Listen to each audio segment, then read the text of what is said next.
The Book of Leviticus, Chapter 1. Procedures for the burnt offering. The Lord called to Moses from the tabernacle and said to him, "Give the following instructions to the people of Israel. When you present an animal as an offering to the Lord, you may take it from your herd of cattle or your flock of sheep and goats. If the animal you present as a burnt offering is from the herd, it must be a male with no defects. Bring it to the entrance of the tabernacle so you may be accepted by the Lord.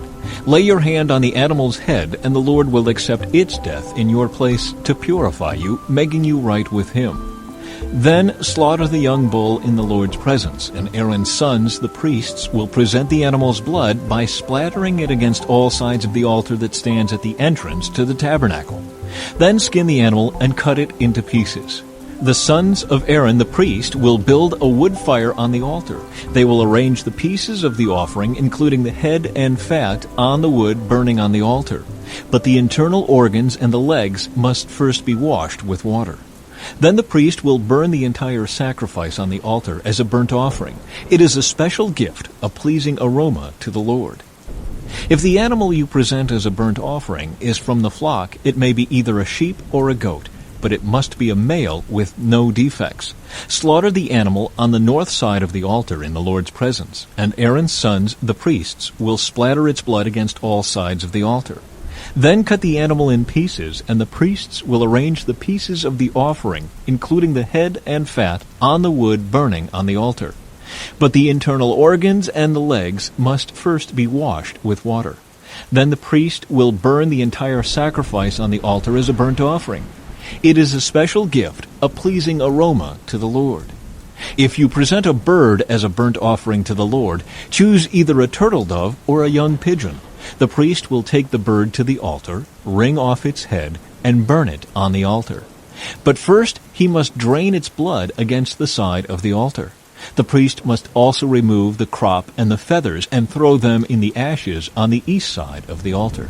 Then, grasping the bird by its wings, the priest will tear the bird open, but without tearing it apart. Then he will burn it as a burnt offering on the wood burning on the altar. It is a special gift, a pleasing aroma to the Lord.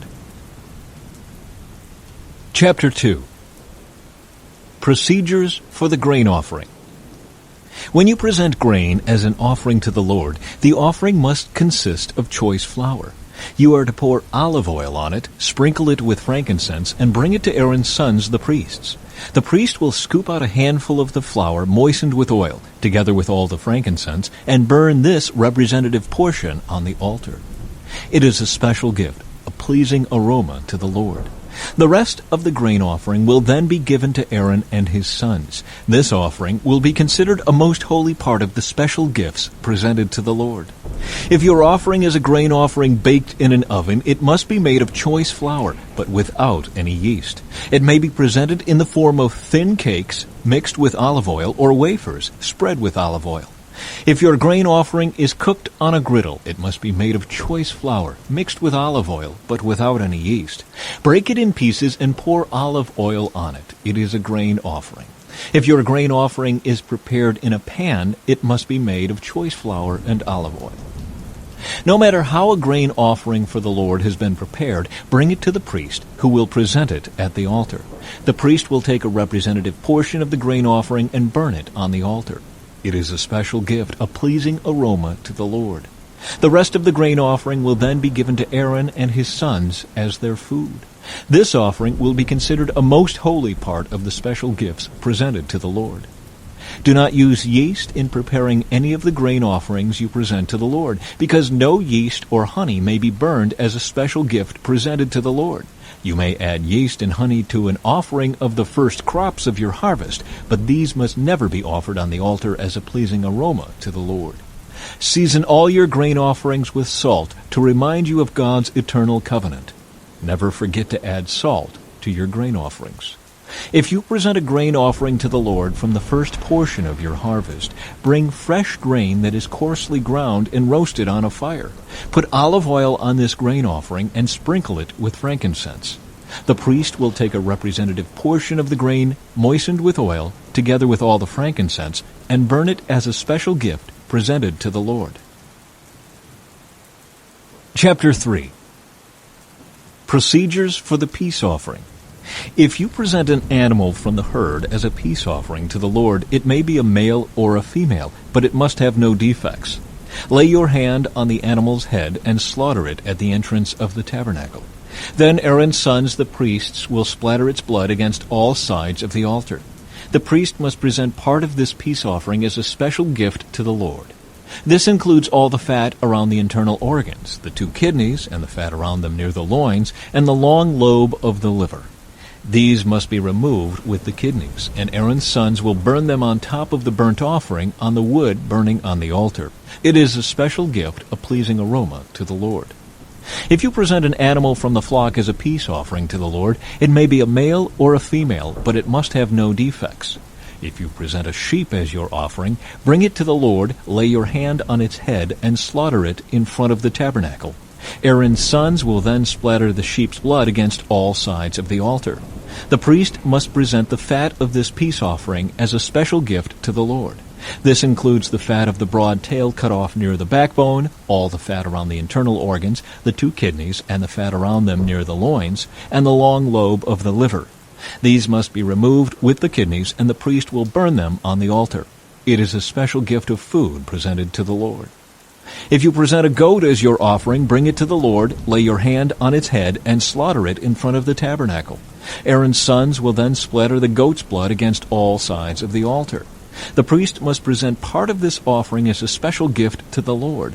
This includes all the fat around the internal organs, the 2 kidneys and the fat around them near the loins, and the long lobe of the liver. These must be removed with the kidneys, and the priest will burn them on the altar. It is a special gift of food, a pleasing aroma to the Lord. All the fat belongs to the Lord. You must never eat any fat or blood. This is a permanent law for you, and it must be observed from generation to generation, wherever you live. Chapter 4. Procedures for the sin offering. Then the Lord said to Moses, "Give the following instructions to the people of Israel. This is how you are to deal with those who sin unintentionally by doing anything that violates one of the Lord's commands. If the high priest sins, bringing guilt upon the entire community, he must give a sin offering for the sin he has committed. He must present to the Lord a young bull with no defects. He must bring the bull to the Lord at the entrance of the tabernacle, lay his hand on the bull's head, and slaughter it before the Lord. The high priest will then take some of the bull's blood into the tabernacle, dip his finger in the blood, and sprinkle it 7 times before the Lord in front of the inner curtain of the sanctuary. The priest will then put some of the blood on the horns of the altar for fragrant incense that stands in the Lord's presence inside the tabernacle. He will pour out the rest of the bull's blood at the base of the altar for burnt offerings at the entrance of the tabernacle. Then the priest must remove all the fat of the bull to be offered as a sin offering. This includes all the fat around the internal organs, the 2 kidneys and the fat around them near the loins, and the long lobe of the liver. He must remove these along with the kidneys, just as he does with cattle offered as a peace offering, and burn them on the altar of burnt offerings.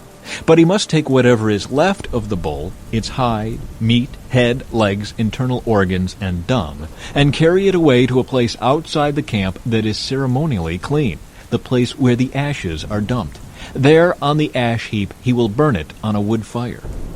If the entire Israelite community sins by violating one of the Lord's commands, but the people don't realize it, they are still guilty.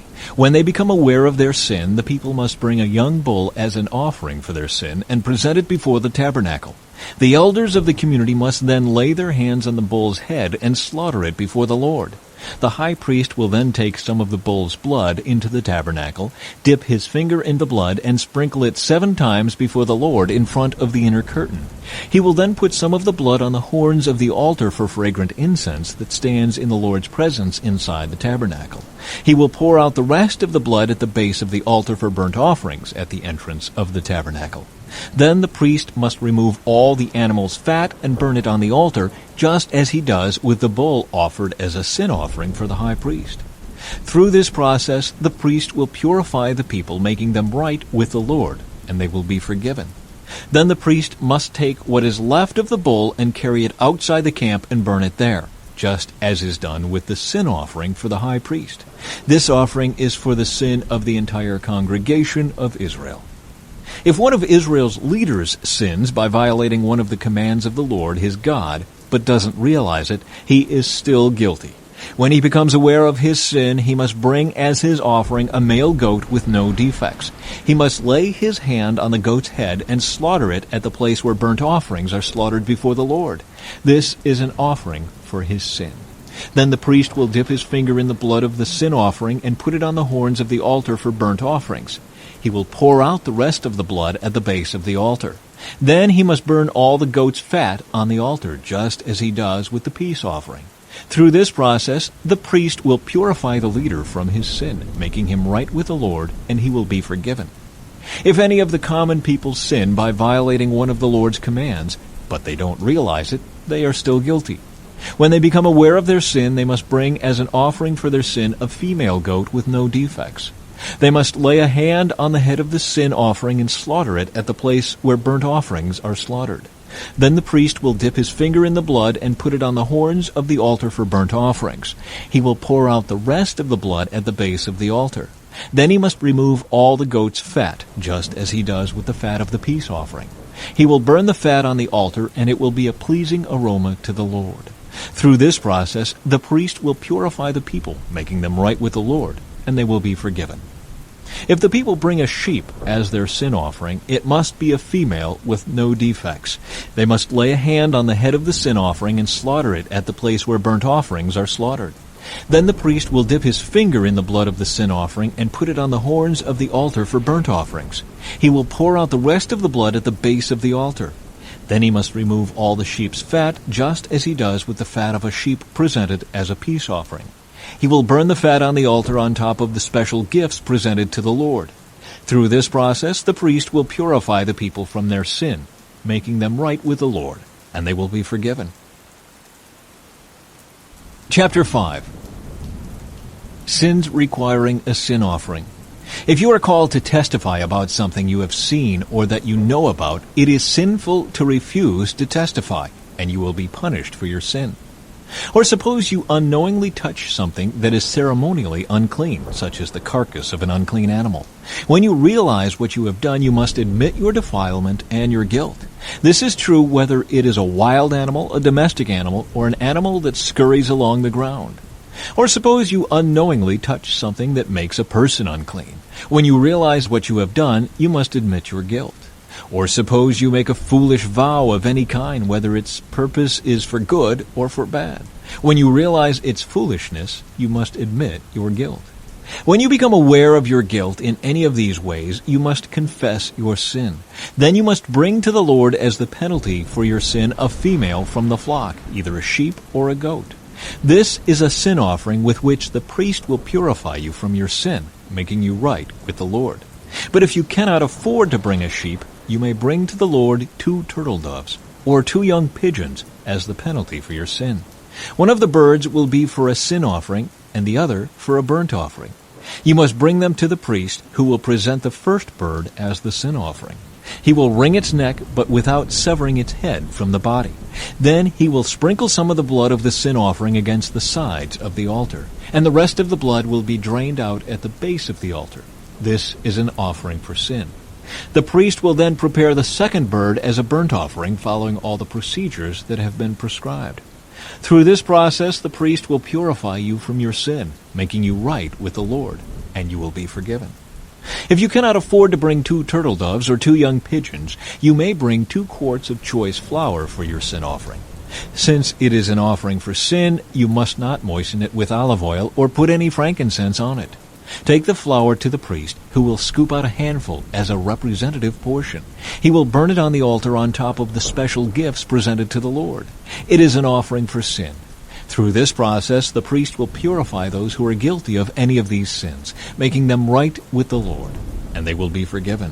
The rest of the flour will belong to the priest, just as with the grain offering. Procedures for the guilt offering. Then the Lord said to Moses, "If one of you commits a sin by unintentionally defiling the Lord's sacred property, you must bring a guilt offering to the Lord. The offering must be your own ram with no defects, or you may buy one of equal value with silver, as measured by the weight of the sanctuary shekel. You must make restitution for the sacred property you have harmed by paying for the loss, plus an additional 20%.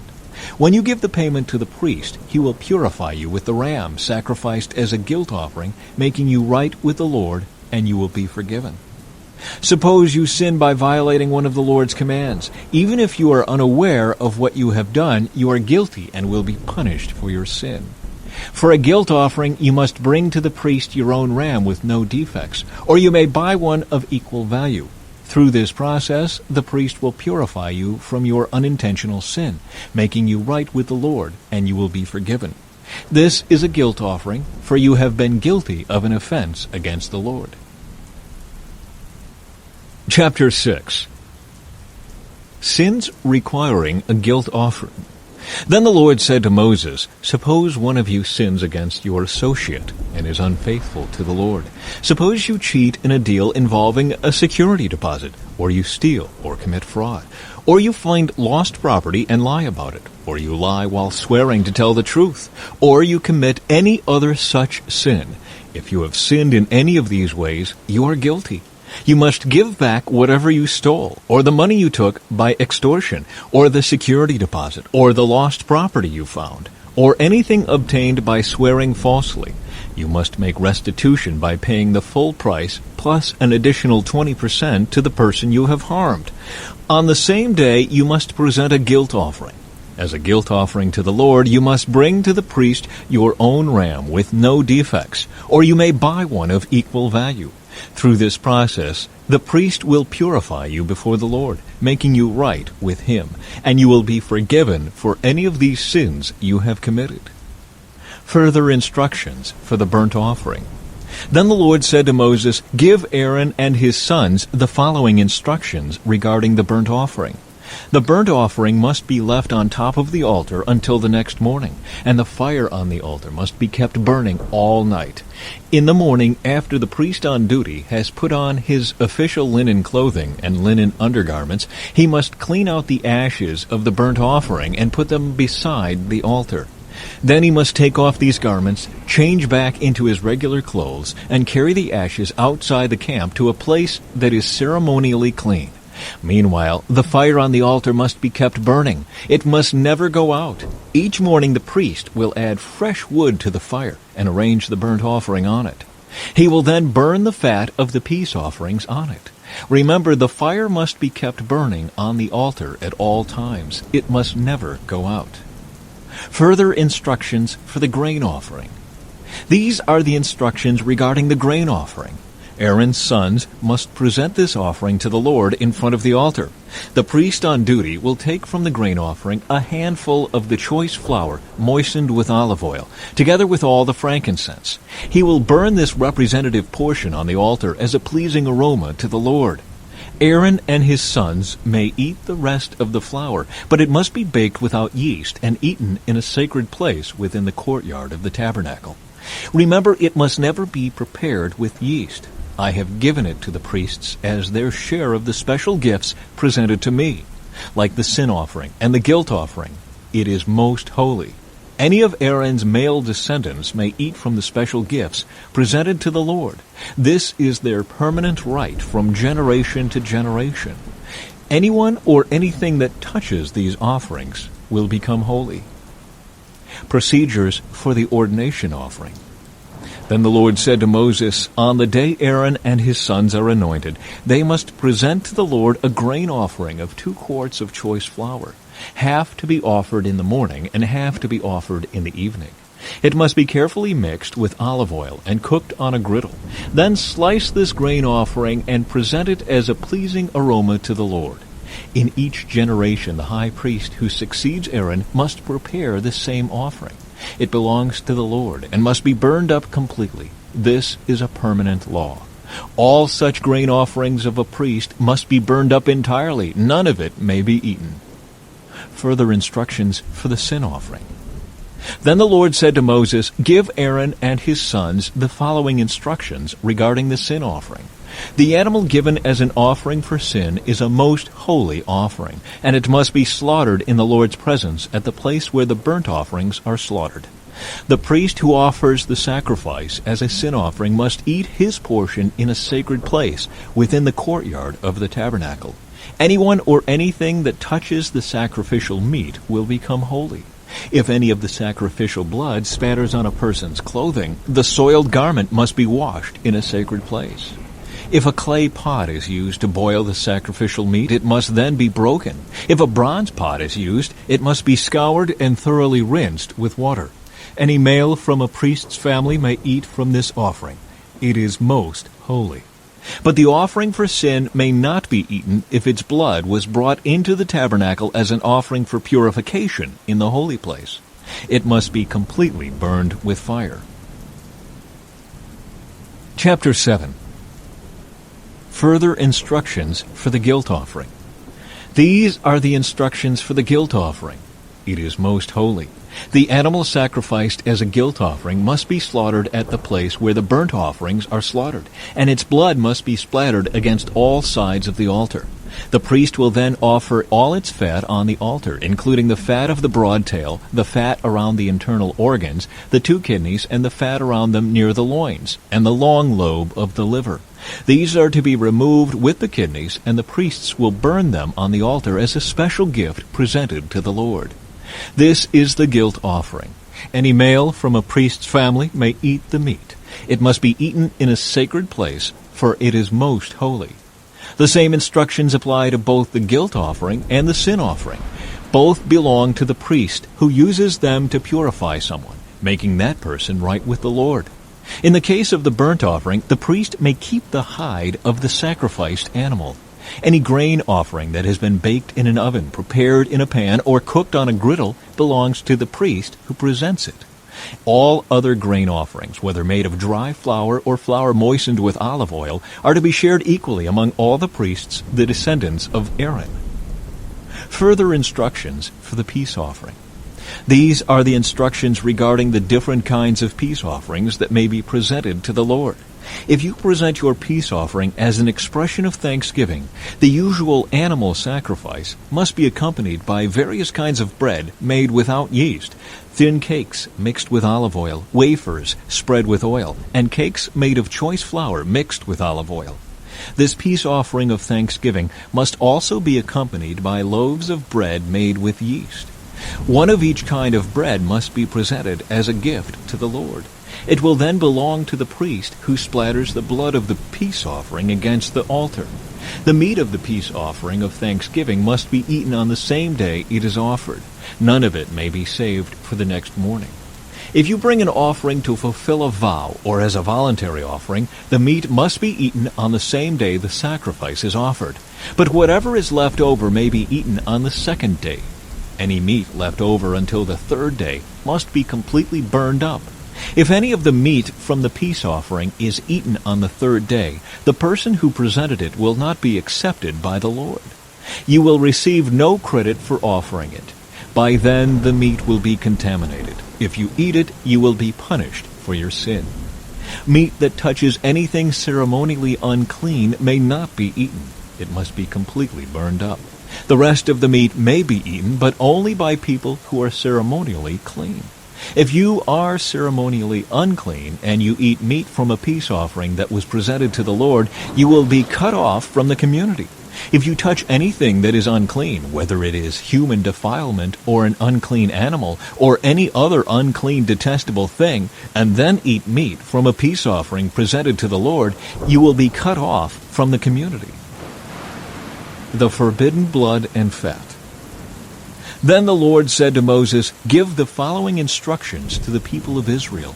You must never eat fat, whether from cattle, sheep, or goats. The fat of an animal found dead or torn to pieces by wild animals must never be eaten, though it may be used for any other purpose.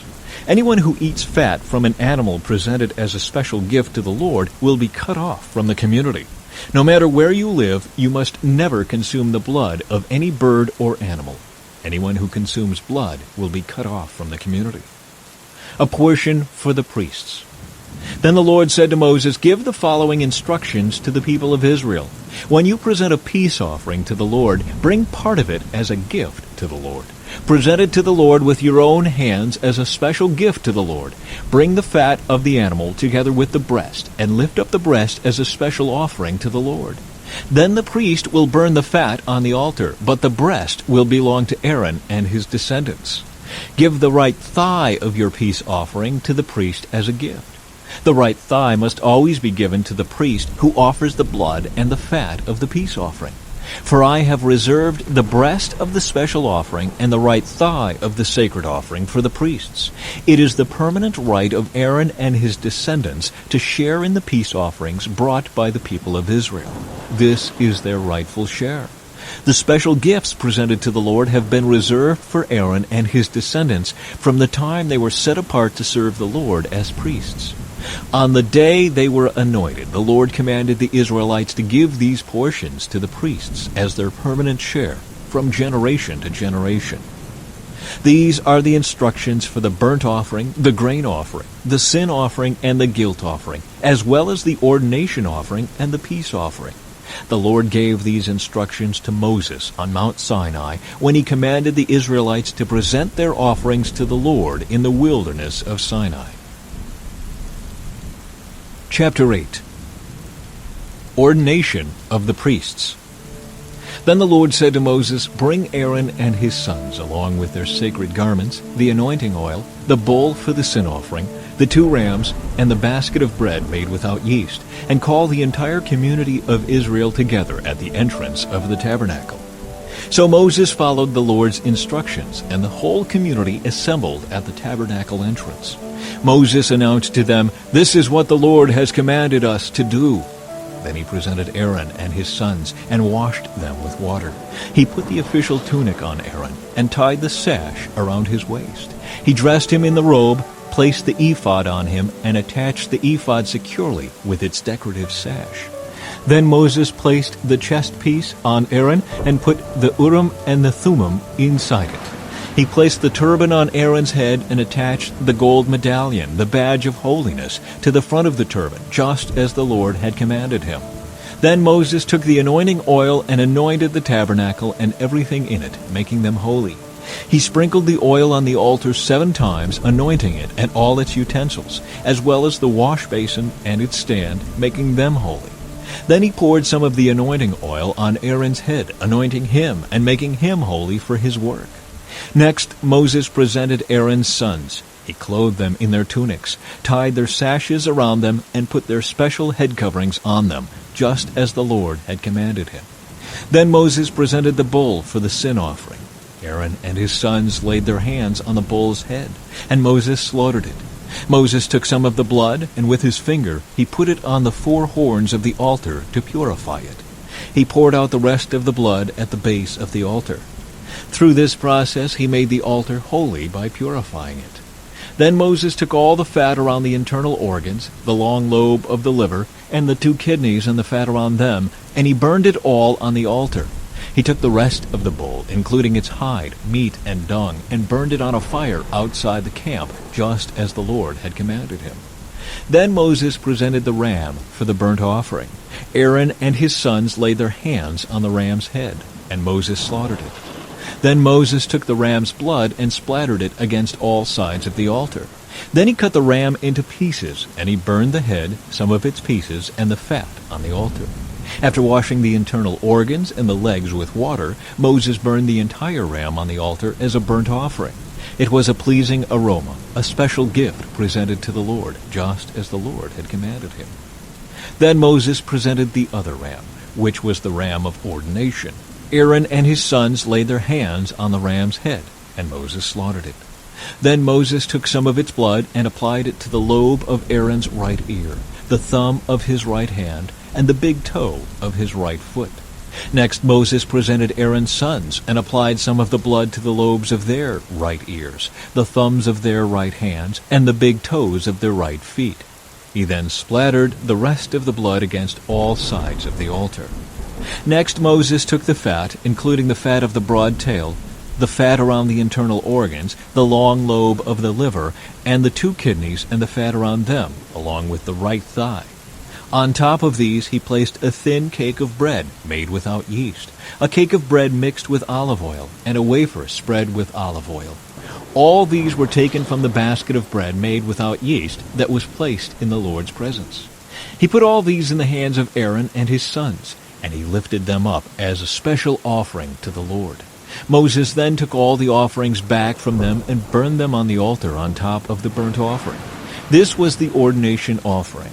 It was a pleasing aroma, a special gift presented to the Lord. Then Moses took the breast and lifted it up as a special offering to the Lord. This was Moses' portion of the ram of ordination, just as the Lord had commanded him. Next Moses took some of the anointing oil and some of the blood that was on the altar, and he sprinkled them on Aaron and his garments, and on his sons and their garments. In this way he made Aaron and his sons and their garments holy.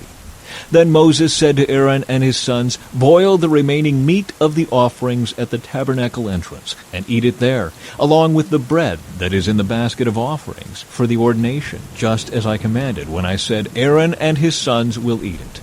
Any meat or bread that is left over must then be burned up. You must not leave the tabernacle entrance for 7 days, for that is when the ordination ceremony will be completed. Everything we have done today was commanded by the Lord in order to purify you, making you right with him. Now stay at the entrance of the tabernacle day and night for 7 days, and do everything the Lord requires. If you fail to do this, you will die. For this is what the Lord has commanded." So Aaron and his sons did everything the Lord had commanded through Moses. Chapter 9. The priests begin their work. After the ordination ceremony on the 8th day, Moses called together Aaron and his sons and the elders of Israel. He said to Aaron, "Take a young bull for a sin offering and a ram for a burnt offering, both without defects, and present them to the Lord. Then tell the Israelites, take a male goat for a sin offering, and take a calf and a lamb, both a year old and without defects, for a burnt offering. Also take a bull and a ram for a peace offering, and flour moistened with olive oil for a grain offering. Present all these offerings to the Lord, because the Lord will appear to you today." So the people presented all these things at the entrance of the tabernacle, just as Moses had commanded. Then the whole community came forward and stood before the Lord. And Moses said, "This is what the Lord has commanded you to do, so that the glory of the Lord may appear to you." Then Moses said to Aaron, "Come to the altar and sacrifice your sin offering and your burnt offering to purify yourself and the people. Then present the offerings of the people to purify them, making them right with the Lord, just as he has commanded." So Aaron went to the altar and slaughtered the calf as a sin offering for himself. His sons brought him the blood, and he dipped his finger in it and put it on the horns of the altar. He poured out the rest of the blood at the base of the altar. Then he burned on the altar the fat, the kidneys, and the long lobe of the liver from the sin offering, just as the Lord had commanded Moses. The meat and the hide, however, he burned outside the camp. Next Aaron slaughtered the animal for the burnt offering. His sons brought him the blood, and he splattered it against all sides of the altar. Then they handed him each piece of the burnt offering, including the head, and he burned them on the altar. Then he washed the internal organs and the legs and burned them on the altar along with the rest of the burnt offering. Next Aaron presented the offerings of the people. He slaughtered the people's goat and presented it as an offering for their sin, just as he had first done with the offering for his own sin. Then he presented the burnt offering and sacrificed it in the prescribed way. He also presented the grain offering, burning a handful of the flour mixture on the altar, in addition to the regular burnt offering for the morning. Then Aaron slaughtered the bull and the ram for the people's peace offering. His sons brought him the blood, and he splattered it against all sides of the altar. Then he took the fat of the bull and the ram, the fat of the broad tail, and from around the internal organs, along with the kidneys and the long lobes of the livers. He placed these fat portions on top of the breasts of these animals and burned them on the altar.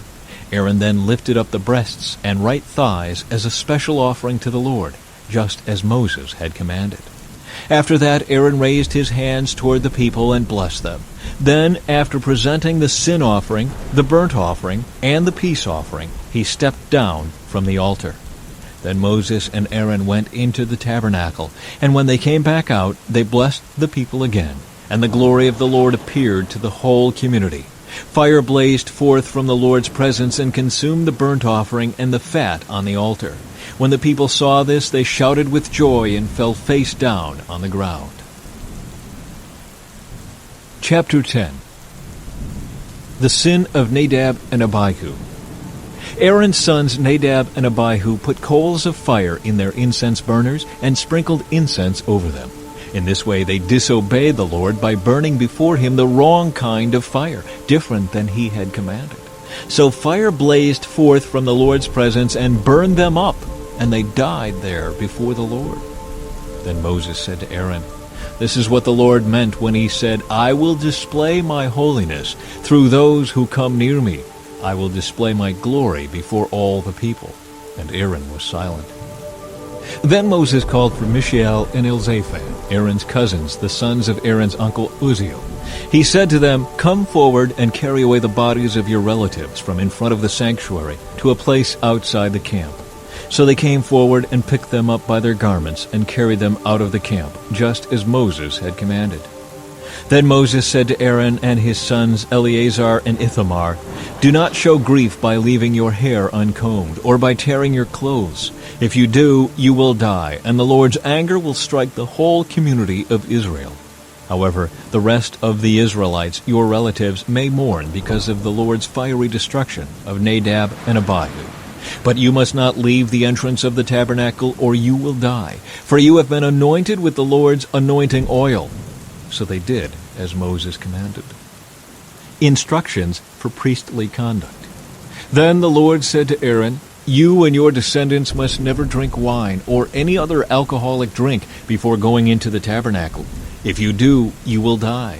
This is a permanent law for you, and it must be observed from generation to generation. You must distinguish between what is sacred and what is common, between what is ceremonially unclean and what is clean. And you must teach the Israelites all the decrees that the Lord has given them through Moses." Then Moses said to Aaron and his remaining sons Eleazar and Ithamar, "Take what is left of the grain offering after a portion has been presented as a special gift to the Lord, and eat it beside the altar. Make sure it contains no yeast, for it is most holy. You must eat it in a sacred place, for it has been given to you and your descendants as your portion of the special gifts presented to the Lord. These are the commands I have been given. But the breast and thigh that were lifted up as a special offering may be eaten in any place that is ceremonially clean. These parts have been given to you and your descendants as your portion of the peace offerings presented by the people of Israel. You must lift up the thigh and breast as a special offering to the Lord, along with the fat of the special gifts. These parts will belong to you and your descendants as your permanent right, just as the Lord has commanded." Moses then asked them what had happened to the goat of the sin offering. When he discovered it had been burned up, he became very angry with Eleazar and Ithamar, Aaron's remaining sons. "Why didn't you eat the sin offering in the sacred area?" he demanded. "It is a holy offering. The Lord has given it to you to remove the guilt of the community and to purify the people, making them right with the Lord. Since the animal's blood was not brought into the holy place, you should have eaten the meat in the sacred area as I ordered you." Then Aaron answered Moses, "Today my sons presented both their sin offering and their burnt offering to the Lord, and yet this tragedy has happened to me. If I had eaten the people's sin offering on such a tragic day as this, would the Lord have been pleased?" And when Moses heard this, he was satisfied. Chapter 11. Ceremonially clean and unclean animals. Then the Lord said to Moses and Aaron, "Give the following instructions to the people of Israel.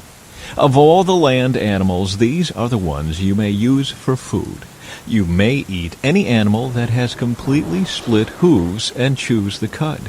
You may not, however, eat the following animals that have split hooves, or that chew the cud, but not both. The camel chews the cud, but does not have split hooves, so it is ceremonially unclean for you. The hyrax chews the cud, but does not have split hooves, so it is unclean.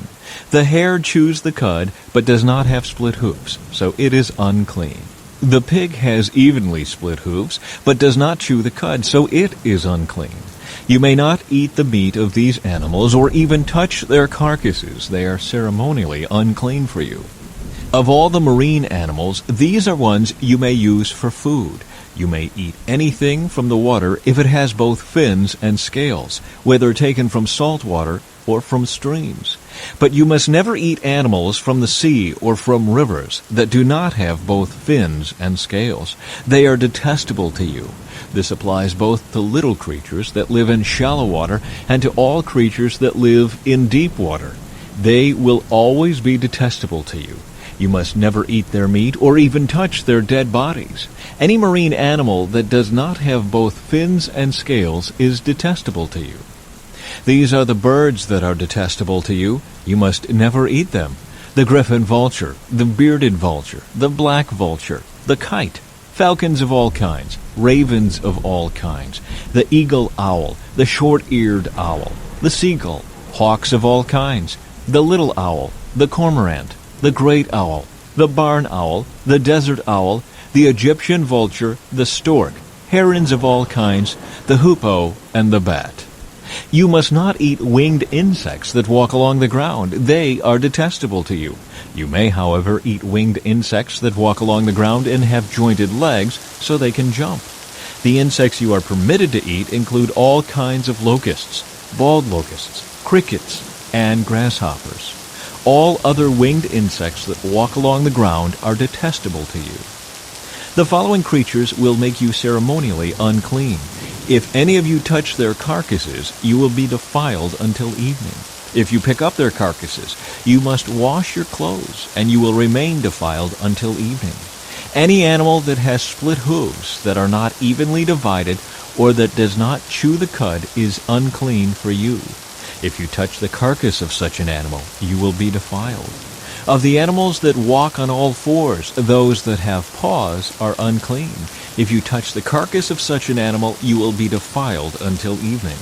If you pick up its carcass, you must wash your clothes, and you will remain defiled until evening.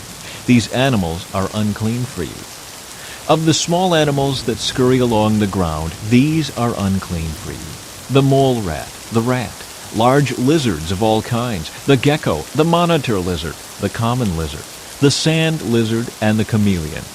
All these small animals are unclean for you.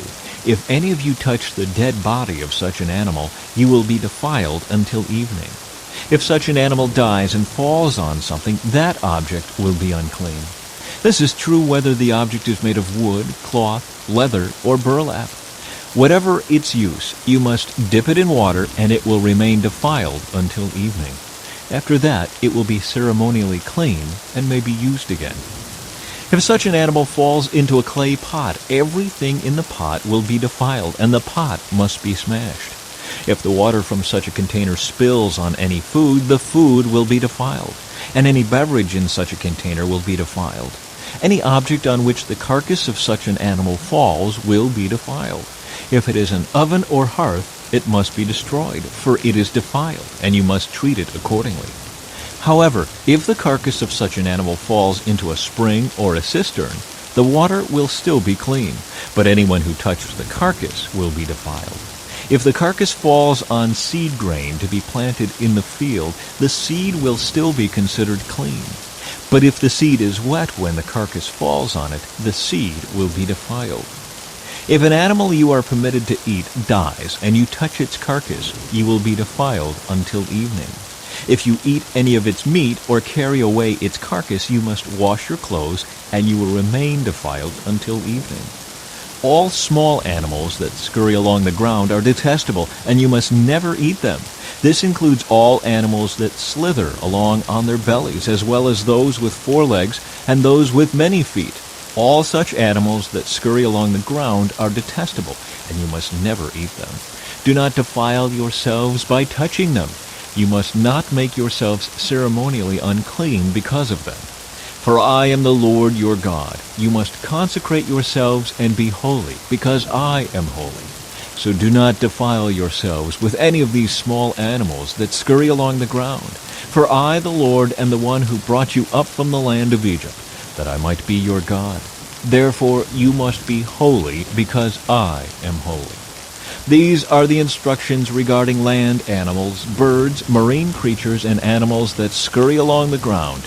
By these instructions you will know what is unclean and clean, and which animals may be eaten and which may not be eaten. Chapter 12. Purification after childbirth.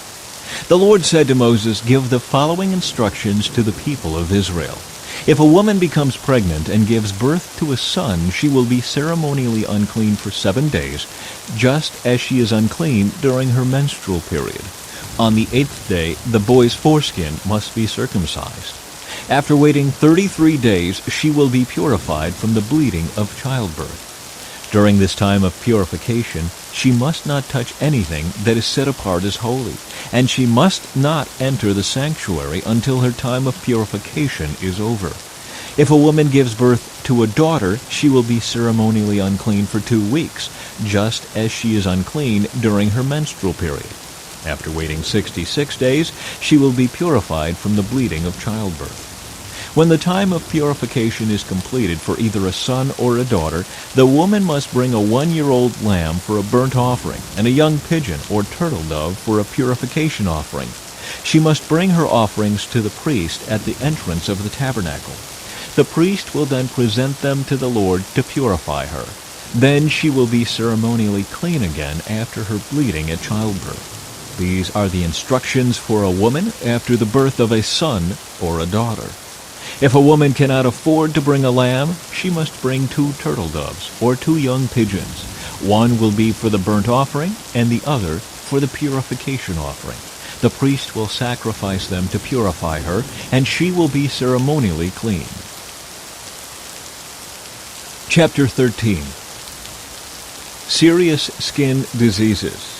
The Lord said to Moses and Aaron, "If anyone has a swelling or a rash or discolored skin that might develop into a serious skin disease, that person must be brought to Aaron the priest or to one of his sons. The priest will examine the affected area of the skin. If the hair in the affected area has turned white and the problem appears to be more than skin deep, it is a serious skin disease, and the priest who examines it must pronounce the person ceremonially unclean. But if the affected area of the skin is only a white discoloration and does not appear to be more than skin deep, and if the hair on the spot has not turned white, the priest will quarantine the person for 7 days. On the 7th day, the priest will make another examination. If he finds the affected area has not changed and the problem has not spread on the skin, the priest will quarantine the person for 7 more days. On the 7th day, the priest will make another examination. If he finds the affected area has faded and has not spread, the priest will pronounce the person ceremonially clean. It was only a rash. The person's clothing must be washed, and the person will be ceremonially clean.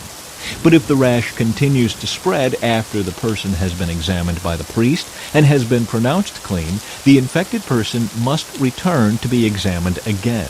If the priest finds that the rash has spread, he must pronounce the person ceremonially unclean, for it is indeed a skin disease. Anyone who develops a serious skin disease must go to the priest for an examination. If the priest finds a white swelling on the skin, and some hair on the spot has turned white, and there is an open sore in the affected area, it is a chronic skin disease, and the priest must pronounce the person ceremonially unclean. In such cases, the person need not be quarantined, for it is obvious that the skin is defiled by the disease. Now suppose the disease has spread all over the person's skin, covering the body from head to foot.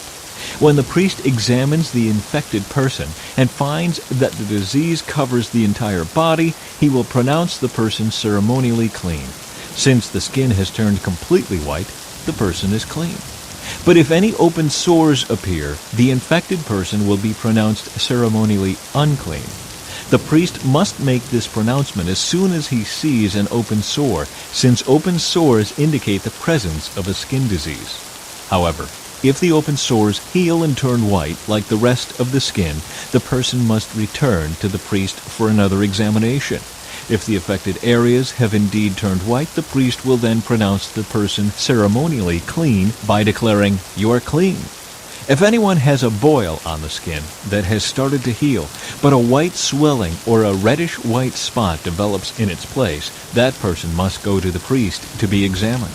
If the priest examines it and finds it to be more than skin deep, and if the hair in the affected area has turned white, the priest must pronounce the person ceremonially unclean. The boil has become a serious skin disease. But if the priest finds no white hair on the affected area and the problem appears to be no more than skin deep and has faded, the priest must quarantine the person for 7 days. If, during that time, the affected area spreads on the skin, the priest must pronounce the person ceremonially unclean because it is a serious disease. But if the area grows no larger and does not spread, it is merely the scar from the boil, and the priest will pronounce the person ceremonially clean. If anyone has suffered a burn on the skin and the burn area changes color, becoming either reddish-white or shiny-white, the priest must examine it. If he finds that the hair in the affected area has turned white and the problem appears to be more than skin deep, a skin disease has broken out in the burn. The priest must then pronounce the person ceremonially unclean, for it is clearly a serious skin disease. But if the priest finds no white hair on the affected area, and the problem appears to be no more than skin deep and has faded, the priest must quarantine the infected person for 7 days. On the 7th day, the priest must examine the person again. If the affected area has spread on the skin, the priest must pronounce that person ceremonially unclean, for it is clearly a serious skin disease. But if the affected area has not changed or spread on the skin and has faded, it is simply a swelling from the burn. The priest will then pronounce the person ceremonially clean, for it is only the scar from the burn. If anyone, either a man or woman, has a sore on the head or chin, the priest must examine it. If he finds it is more than skin deep and has fine yellow hair on it, the priest must pronounce the person ceremonially unclean. It is a scabby sore of the head or chin. If the priest examines the scabby sore and finds that it is only skin deep, but there is no black hair on it, he must quarantine the person for 7 days. On the 7th day, the priest must examine the sore again. If he finds that the scabby sore has not spread, and there is no yellow hair on it, and it appears to be only skin deep, the person must shave off all hair except the hair on the affected area. Then the priest must quarantine the person for another 7 days. On the 7th day, he will examine the sore again. If it is not spread and appears to be no more than skin deep, the priest will pronounce the person ceremonially clean. The person's clothing must be washed, and the person will be ceremonially clean. But if the scabby sore begins to spread after the person is pronounced clean, the priest must do another examination. If he finds that the sore has spread, the priest does not need to look for yellow hair. The infected person is ceremonially unclean. But if the color of the scabby sore does not change and black hair has grown on it, it has healed. The priest will then pronounce the person ceremonially clean. If anyone, either a man or woman, has shiny white patches on the skin, the priest must examine the affected area. If he finds that the shiny patches are only pale white, this is a harmless skin rash, and the person is ceremonially clean. If a man loses his hair and his head becomes bald, he is still ceremonially clean. And if he loses hair on his forehead, he simply has a bald forehead. He is still clean. However, if a reddish-white sore appears on the bald area at the top or back of his head, this is a skin disease. The priest must examine him, and if he finds swelling around the reddish-white sore anywhere on the man's head, and it looks like a skin disease, the man is indeed infected with a skin disease and is unclean. The priest must pronounce him ceremonially unclean because of the sore on his head. Those who suffer from a serious skin disease must tear their clothing and leave their hair uncombed. They must cover their mouth and call out, "Unclean! Unclean!" As long as the serious disease lasts, they will be ceremonially unclean. They must live in isolation in their place outside the camp. Treatment of contaminated clothing. Now suppose mildew contaminates some woolen or linen clothing, woolen or linen fabric, the hide of an animal, or anything made of leather. If the contaminated area in the clothing, the animal hide, the fabric, or the leather article has turned greenish or reddish, it is contaminated with mildew and must be shown to the priest. After examining the affected spot, the priest will put the article in quarantine for 7 days. On the 7th day, the priest must inspect it again. If the contaminated area has spread, the clothing or fabric or leather is clearly contaminated by a serious mildew and is ceremonially unclean. The priest must burn the item, the clothing, the woolen or linen fabric, or piece of leather, for it has been contaminated by a serious mildew. It must be completely destroyed by fire. But if the priest examines it and finds that the contaminated area has not spread in the clothing, the fabric, or the leather, the priest will order the object to be washed and then quarantined for 7 more days. Then the priest must examine the object again. If he finds that the contaminated area has not changed color after being washed, even if it did not spread, the object is defiled.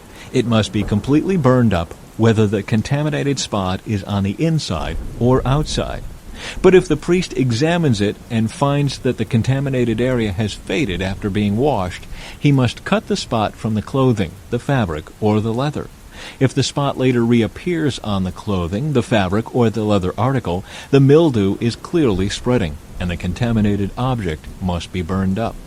But if the spot disappears from the clothing, the fabric, or the leather article after it has been washed, it must be washed again, then it will be ceremonially clean.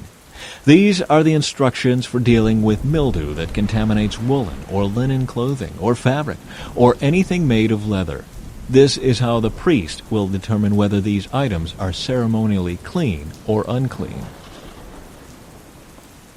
Chapter 14. Cleansing from skin diseases. And the Lord said to Moses, "The following instructions are for those seeking ceremonial purification from a skin disease. Those who have been healed must be brought to the priest, who will examine them at a place outside the camp. If the priest finds that someone has been healed of a serious skin disease, he will perform a purification ceremony using 2 live birds that are ceremonially clean, a stick of cedar, some scarlet yarn, and a hyssop branch. The priest will order that 1 bird be slaughtered over a clay pot filled with fresh water. He will take the live bird, the cedar stick, the scarlet yarn, and the hyssop branch, and dip them into the blood of the bird that was slaughtered over the fresh water. The priest will then sprinkle the blood of the dead bird 7 times on the person being purified of the skin disease. When the priest has purified the person, he will release the live bird in the open field to fly away. The persons being purified must then wash their clothes, shave off all their hair, and bathe themselves in water. Then they will be ceremonially clean and may return to the camp. However, they must remain outside their tents for 7 days.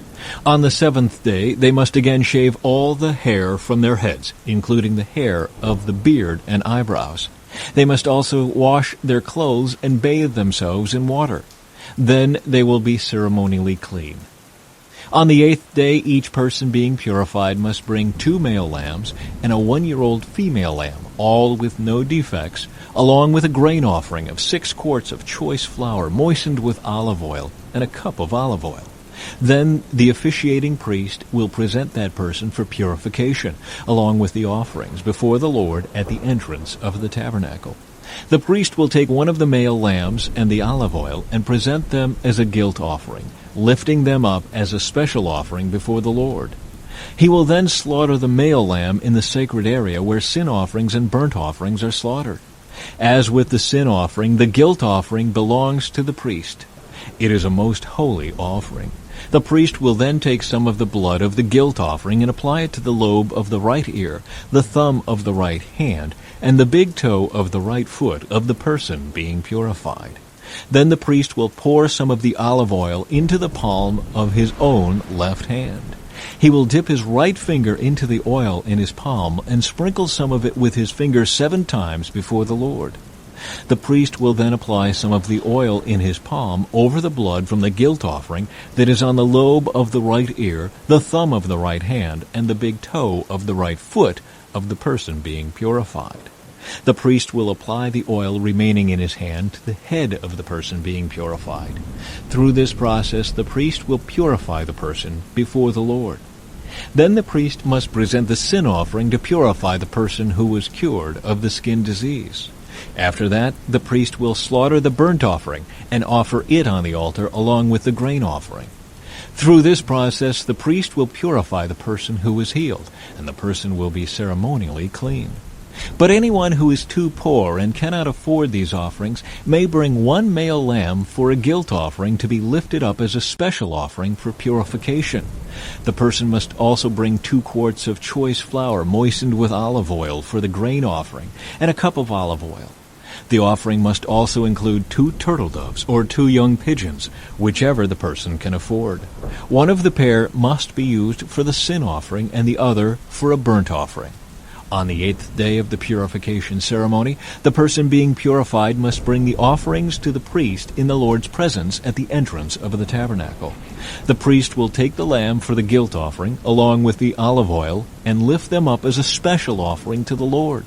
Then the priest will slaughter the lamb for the guilt offering. He will take some of its blood and apply it to the lobe of the right ear, the thumb of the right hand, and the big toe of the right foot of the person being purified. The priest will also pour some of the olive oil into the palm of his own left hand. He will dip his right finger into the oil in his palm and sprinkle some of it 7 times before the Lord. The priest will then apply some of the oil in his palm over the blood from the guilt offering that is on the lobe of the right ear, the thumb of the right hand, and the big toe of the right foot of the person being purified. The priest will apply the oil remaining in his hand to the head of the person being purified. Through this process, the priest will purify the person before the Lord. Then the priest will offer the 2 turtle doves, or the 2 young pigeons, whichever the person can afford. One of them is for a sin offering, and the other for a burnt offering, to be presented along with the grain offering. Through this process, the priest will purify the person before the Lord. These are the instructions for purification for those who have recovered from a serious skin disease, but who cannot afford to bring the offerings normally required for the ceremony of purification. Treatment of contaminated houses. Then the Lord said to Moses and Aaron, "When you arrive in Canaan, the land I am giving you as your own possession, I may contaminate some of the houses in your land with mildew. The owner of such a house must then go to the priest and say, 'It appears that my house has some kind of mildew.' Before the priest goes in to inspect the house, he must have the house emptied, so nothing inside will be pronounced ceremonially unclean. Then the priest will go in and examine the mildew on the walls. If he finds greenish or reddish streaks, and the contamination appears to go deeper than the wall's surface, the priest will step outside the door and put the house in quarantine for 7 days. On the 7th day, the priest must return for another inspection. If he finds that the mildew on the walls of the house has spread, the priest must order that the stones from those areas be removed. The contaminated material will then be taken outside the town to an area designated as ceremonially unclean. Next, the inside walls of the entire house must be scraped thoroughly, and the scrapings dumped in the unclean place outside the town. Other stones will be brought in to replace the ones that were removed, and the walls will be replastered. But if the mildew reappears after all the stones have been replaced, and the house has been scraped and replastered, the priest must return and inspect the house again. If he finds that the mildew has spread, the walls are clearly contaminated with a serious mildew, and the house is defiled. It must be torn down, and all its stones, timbers, and plaster must be carried out of town to the place designated as ceremonially unclean. Those who enter the house during the period of quarantine will be ceremonially unclean until evening, and all who sleep or eat in the house must wash their clothing. But if the priest returns for his inspection and finds that the mildew has not reappeared in the house after the fresh plastering, he will pronounce it clean because the mildew is clearly gone. To purify the house, the priest must take 2 birds, a stick of cedar, some scarlet yarn, and a hyssop branch. He will slaughter one of the birds over a clay pot filled with fresh water. He will take the cedar stick, the hyssop branch, the scarlet yarn, and the live bird, and dip them into the blood of the slaughtered bird and into the fresh water. Then he will sprinkle the house 7 times. When the priest has purified the house in exactly this way, he will release the live bird in the open fields outside the town. Through this process, the priest will purify the house, and it will be ceremonially clean. These are the instructions for dealing with serious skin diseases, including scabby sores, and mildew, whether on clothing or in a house, and a swelling on the skin, a rash, or discolored skin. This procedure will determine whether a person or object is ceremonially clean or unclean. These are the instructions regarding skin diseases and mildew. Chapter 15. Bodily discharges. The Lord said to Moses and Aaron, "Give the following instructions to the people of Israel. Any man who has a bodily discharge is ceremonially unclean. This defilement is caused by his discharge, whether the discharge continues or stops. In either case, the man is unclean. Any bed on which the man with the discharge lies and anything on which he sits will be ceremonially unclean. So if you touch the man's bed, you must wash your clothes and bathe yourself in water, and you will remain unclean until evening. If you sit where the man with the discharge has sat, you must wash your clothes and bathe yourself in water, and you will remain unclean until evening. If you touch the man with the discharge, you must wash your clothes and bathe yourself in water, and you will remain unclean until evening. If the man spits on you, you must wash your clothes and bathe yourself in water, and you will remain unclean until evening. Any saddle blanket on which the man rides will be ceremonially unclean. If you touch anything that was under the man, you will be unclean until evening. You must wash your clothes and bathe yourself in water, and you will remain unclean until evening. If the man touches you without first rinsing his hands, you must wash your clothes and bathe yourself in water, and you will remain unclean until evening. Any clay pot the man touches must be broken, and any wooden utensil he touches must be rinsed with water. When the man with the discharge is healed, he must count off 7 days for the period of purification. Then he must wash his clothes and bathe himself in fresh water, and he will be ceremonially clean. On the 8th day he must get 2 turtle doves or 2 young pigeons, and come before the Lord at the entrance of the tabernacle, and give his offerings to the priest. The priest will offer 1 bird for a sin offering and the other for a burnt offering. Through this process, the priest will purify the man before the Lord for his discharge. Whenever a man has an emission of semen, he must bathe his entire body in water, and he will remain ceremonially unclean until the next evening. Any clothing or leather with semen on it must be washed in water, and it will remain unclean until evening. After a man and a woman have sexual intercourse, they must each bathe in water, and they will remain unclean until the next evening. Whenever a woman has her menstrual period, she will be ceremonially unclean for 7 days. Anyone who touches her during that time will be unclean until evening. Anything on which the woman lies or sits during the time of her period will be unclean. If any of you touch her bed, you must wash your clothes and bathe yourself in water, and you will remain unclean until evening.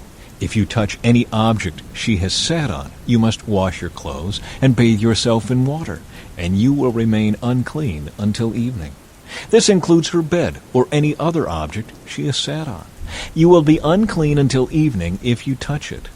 If a man has sexual intercourse with her and her blood touches him, her menstrual impurity will be transmitted to him. He will remain unclean for 7 days, and any bed on which he lies will be unclean. If a woman has a flow of blood for many days that is unrelated to her menstrual period, or if the blood continues beyond the normal period, she is ceremonially unclean. As during her menstrual period, the woman will be unclean as long as the discharge continues. Any bed she lies on and any object she sits on during that time will be unclean, just as during her normal menstrual period. If any of you touch these things, you will be ceremonially unclean. You must wash your clothes and bathe yourself in water, and you will remain unclean until evening. When the woman's bleeding stops, she must count off 7 days. Then she will be ceremonially clean. On the 8th day she must bring 2 turtle doves or 2 young pigeons and present them to the priest at the entrance of the tabernacle. The priest will offer one for a sin offering and the other for a burnt offering. Through this process, the priest will purify her before the Lord for the ceremonial impurity caused by her bleeding. This is how you will guard the people of Israel from ceremonial uncleanness. Otherwise they would die, for their impurity would defile my tabernacle that stands among them. These are the instructions for dealing with anyone who has a bodily discharge, a man who is unclean because of an emission of semen, or a woman during her menstrual period. It applies to any man or woman who has a bodily discharge, and to a man who has sexual intercourse with a woman who is ceremonially unclean. Chapter 16. The Day of Atonement. The Lord spoke to Moses after the death of Aaron's 2 sons who died after they entered the Lord's presence and burned the wrong kind of fire before him. The Lord said to Moses, "Warn your brother Aaron not to enter the most holy place behind the inner curtain whenever he chooses. If he does, he will die. For the ark's cover, the place of atonement, is there, and I myself am present in the cloud above the atonement cover." When Aaron enters the sanctuary area, he must follow these instructions fully. He must bring a young bull for a sin offering and a ram for a burnt offering. He must put on his linen tunic and the linen undergarments worn next to his body.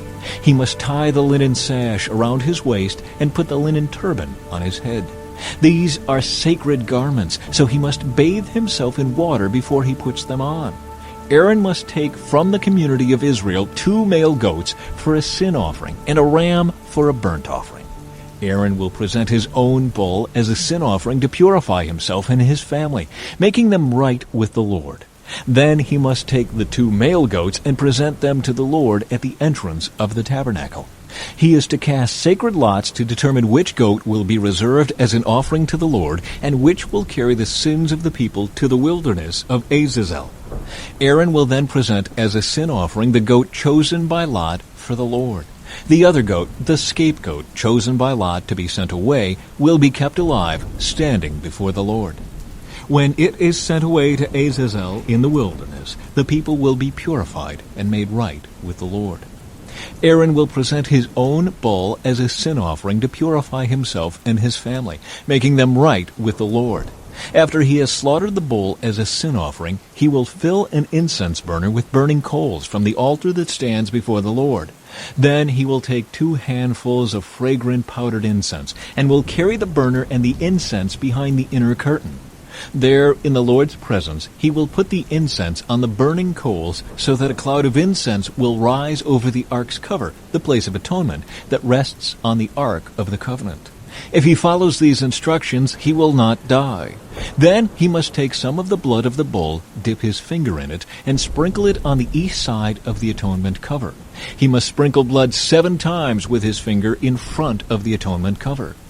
Then Aaron must slaughter the first goat as a sin offering for the people, and carry its blood behind the inner curtain.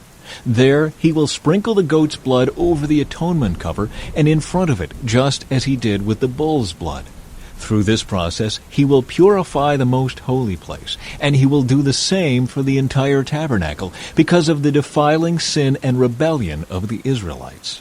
No one else is allowed inside the tabernacle when Aaron enters it for the purification ceremony in the most holy place. No one may enter until he comes out again after purifying himself, his family, and all the congregation of Israel, making them right with the Lord.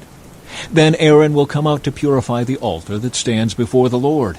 He will do this by taking some of the blood from the bull and the goat and putting it on each of the horns of the altar. Then he must sprinkle the blood with his finger 7 times over the altar. In this way he will cleanse it from Israel's defilement and make it holy. When Aaron has finished purifying the most holy place and the tabernacle and the altar, he must present the live goat. He will lay both of his hands on the goat's head and confess over it all the wickedness, rebellion, and sins of the people of Israel. In this way he will transfer the people's sins to the head of the goat. Then a man specially chosen for the task will drive the goat into the wilderness. As the goat goes into the wilderness, it will carry all the people's sins upon itself into a desolate land. When Aaron goes back into the tabernacle, he must take off the linen garments he was wearing when he entered the most holy place, and he must leave the garments there.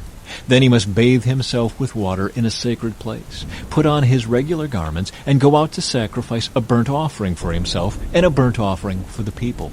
Through this process, he will purify himself and the people, making them right with the Lord. He must then burn all the fat of the sin offering on the altar. The man chosen to drive the scapegoat into the wilderness of Azazel must wash his clothes and bathe himself in water. Then he may return to the camp.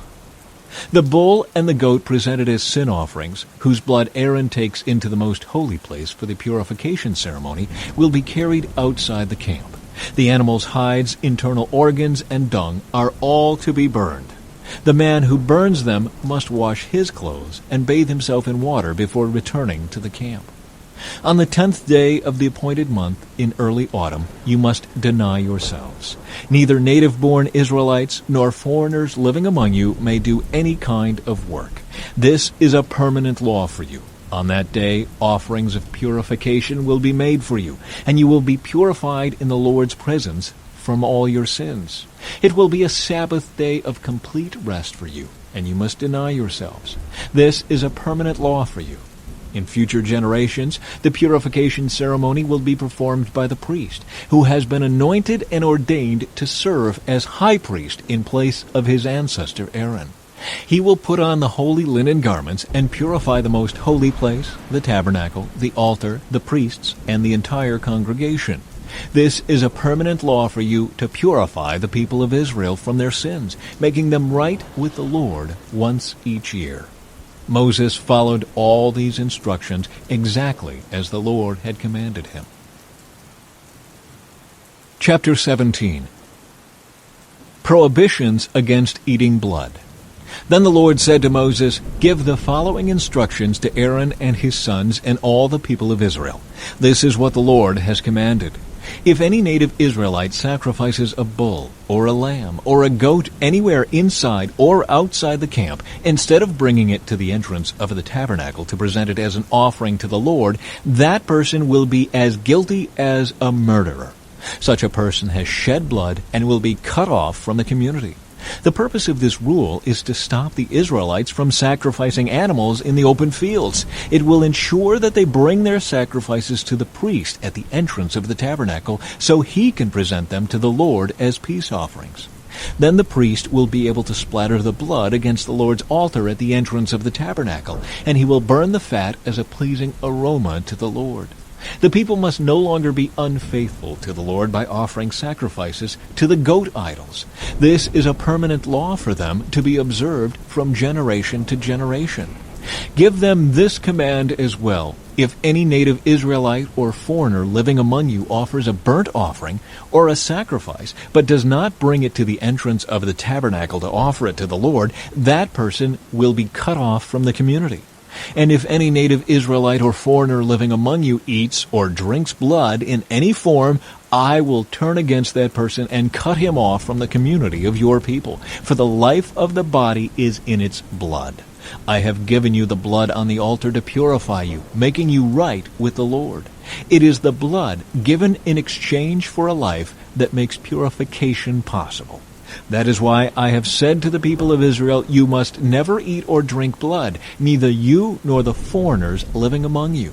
And if any native Israelite or foreigner living among you goes hunting and kills an animal or bird that is approved for eating, he must drain its blood and cover it with earth.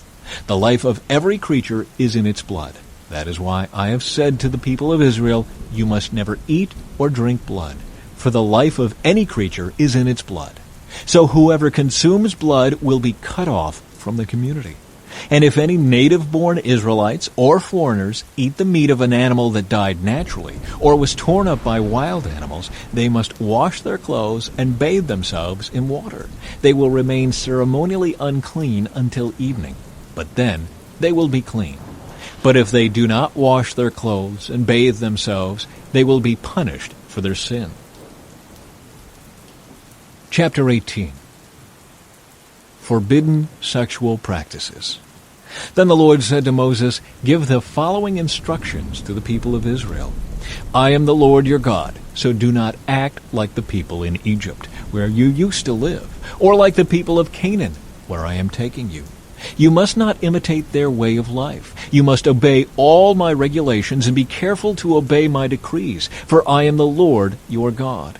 If you obey my decrees and my regulations, you will find life through them. I am the Lord.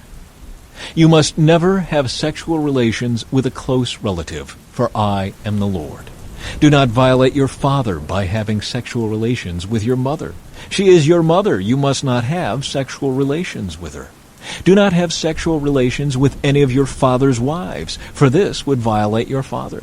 Do not have sexual relations with your sister or half-sister, whether she is your father's daughter or your mother's daughter, whether she was born into your household or someone else's.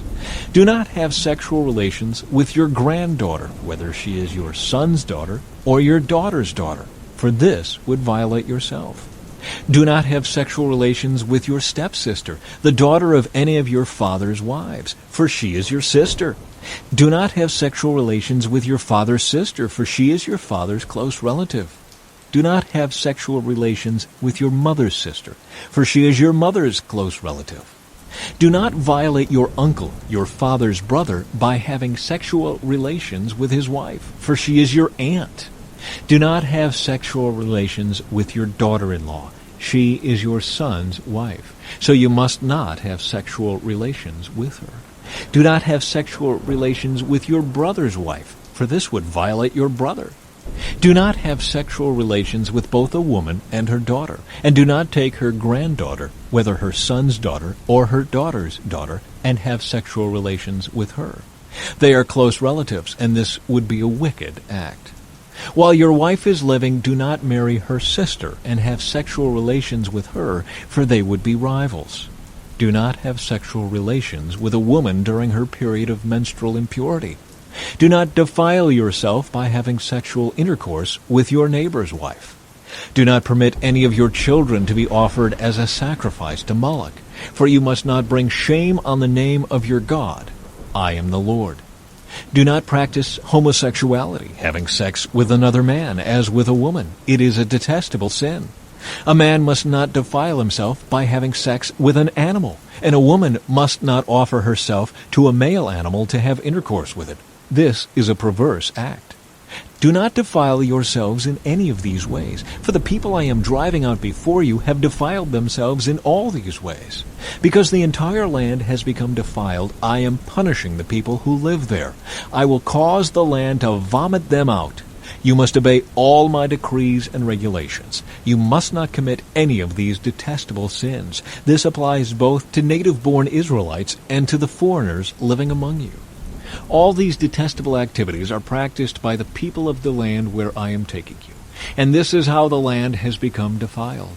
So do not defile the land and give it a reason to vomit you out, as it will vomit out the people who live there now. Whoever commits any of these detestable sins will be cut off from the community of Israel. So obey my instructions and do not defile yourselves by committing any of these detestable practices that were committed by the people who lived in the land before you. I am the Lord your God. Chapter 19. Holiness in personal conduct. The Lord also said to Moses, "Give the following instructions to the entire community of Israel. You must be holy, because I, the Lord your God, am holy. Each of you must show great respect for your mother and father, and you must always observe my Sabbath days of rest. I am the Lord your God. Do not put your trust in idols or make metal images of gods for yourselves. I am the Lord your God. When you sacrifice a peace offering to the Lord, offer it properly so you will be accepted by God. The sacrifice must be eaten on the same day you offer it or on the next day. Whatever is left over until the third day must be completely burned up. If any of the sacrifice is eaten on the third day, it will be contaminated, and I will not accept it. Anyone who eats it on the third day will be punished for defiling what is holy to the Lord and will be cut off from the community. When you harvest the crops of your land, do not harvest the grain along the edges of your fields, and do not pick up what the harvesters drop. It is the same with your grape crop. Do not strip every last bunch of grapes from the vines, and do not pick up the grapes that fall to the ground. Leave them for the poor and the foreigners living among you. I am the Lord your God. Do not steal. Do not deceive or cheat one another. Do not bring shame on the name of your God by using it to swear falsely. I am the Lord. Do not defraud or rob your neighbor. Do not make your hired workers wait until the next day to receive their pay. Do not insult the deaf or cause the blind to stumble. You must fear your God. I am the Lord. Do not twist justice in legal matters by favoring the poor or being partial to the rich and powerful. Always judge people fairly. Do not spread slanderous gossip among your people. Do not stand idly by when your neighbor's life is threatened. I am the Lord. Do not nurse hatred in your heart for any of your relatives. Confront people directly so you will not be held guilty for their sin. Do not seek revenge or bear a grudge against a fellow Israelite, but love your neighbor as yourself. I am the Lord. You must obey all my decrees. Do not mate 2 different kinds of animals. Do not plant your field with 2 different kinds of seed. Do not wear clothing woven from 2 different kinds of thread. If a man has sex with a slave girl whose freedom has never been purchased, but who is committed to become another man's wife, he must pay full compensation to her master. But since she is not a free woman, neither the man nor the woman will be put to death. The man, however, must bring a ram as a guilt offering and present it to the Lord at the entrance of the tabernacle. The priest will then purify him before the Lord with the ram of the guilt offering, and the man's sin will be forgiven. When you enter the land and plant fruit trees, leave the fruit unharvested for the first 3 years and consider it forbidden. Do not eat it. In the 4th year, the entire crop must be consecrated to the Lord as a celebration of praise. Finally, in the 5th year, you may eat the fruit. If you follow this pattern, your harvest will increase. I am the Lord your God. Do not eat meat that has not been drained of its blood. Do not practice fortune-telling or witchcraft. Do not trim off the hair on your temples or trim your beards. Do not cut your bodies for the dead, and do not mark your skin with tattoos. I am the Lord. Do not defile your daughter by making her a prostitute, or the land will be filled with prostitution and wickedness. Keep my Sabbath days of rest and show reverence toward my sanctuary. I am the Lord. Do not defile yourselves by turning to mediums or to those who consult the spirits of the dead. I am the Lord your God. Stand up in the presence of the elderly and show respect for the aged. Fear your God. I am the Lord. Do not take advantage of foreigners who live among you in your land. Treat them like native-born Israelites and love them as you love yourself. Remember that you were once foreigners living in the land of Egypt. I am the Lord your God. Do not use dishonest standards when measuring length, weight, or volume. Your scales and weights must be accurate. Your containers for measuring dry materials or liquids must be accurate. I am the Lord your God who brought you out of the land of Egypt. You must be careful to keep all of my decrees and regulations by putting them into practice. I am the Lord. Chapter 20. Punishments for disobedience. The Lord said to Moses, "Give the people of Israel these instructions, which apply both to native Israelites and to the foreigners living in Israel. If any of them offer their children as a sacrifice to Moloch, they must be put to death. The people of the community must stone them to death. I myself will turn against them and cut them off from the community, because they have defiled my sanctuary and brought shame on my holy name by offering their children to Moloch. And if the people of the community ignore those who offer their children to Moloch and refuse to execute them, I myself will turn against them and their families and will cut them off from the community. This will happen to all who commit spiritual prostitution by worshiping Moloch. I will also turn against those who commit spiritual prostitution by putting their trust in mediums or in those who consult the spirits of the dead. I will cut them off from the community. So set yourselves apart to be holy, for I am the Lord your God. Keep all my decrees by putting them into practice, for I am the Lord who makes you holy. Anyone who dishonors father or mother must be put to death. Such a person is guilty of a capital offense. If a man commits adultery with his neighbor's wife, both the man and the woman who have committed adultery must be put to death.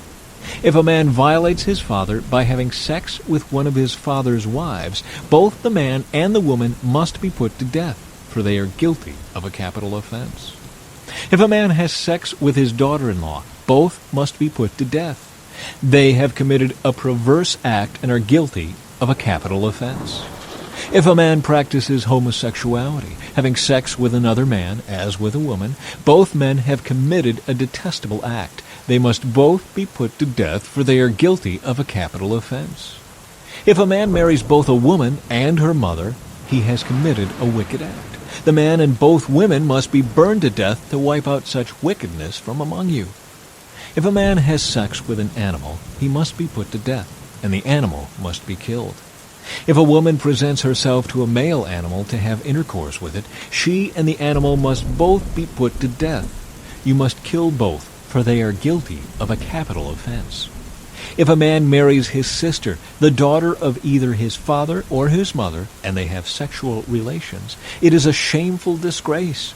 They must be publicly cut off from the community. Since the man has violated his sister, he will be punished for his sin. If a man has sexual relations with a woman during her menstrual period, both of them must be cut off from the community, for together they have exposed the source of her blood flow. Do not have sexual relations with your aunt, whether your mother's sister or your father's sister. This would dishonor a close relative. Both parties are guilty and will be punished for their sin. If a man has sex with his uncle's wife, he has violated his uncle. Both the man and woman will be punished for their sin, and they will die childless. If a man marries his brother's wife, it is an act of impurity. He has violated his brother, and the guilty couple will remain childless. You must keep all my decrees and regulations by putting them into practice. Otherwise, the land to which I am bringing you as your new home will vomit you out. Do not live according to the customs of the people I am driving out before you. It is because they do these shameful things that I detest them. But I have promised you, you will possess their land, because I will give it to you as your possession, a land flowing with milk and honey.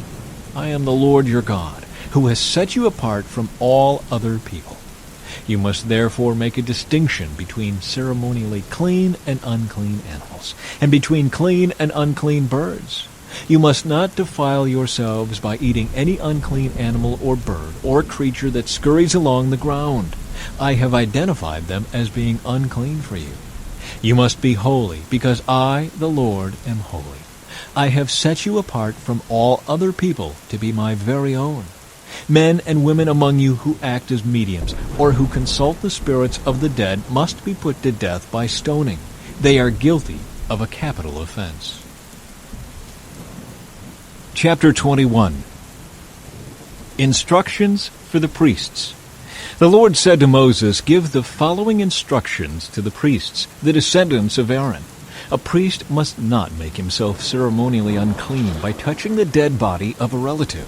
The only exceptions are his closest relatives, his mother or father, son or daughter, brother, or his virgin sister who depends on him because she has no husband.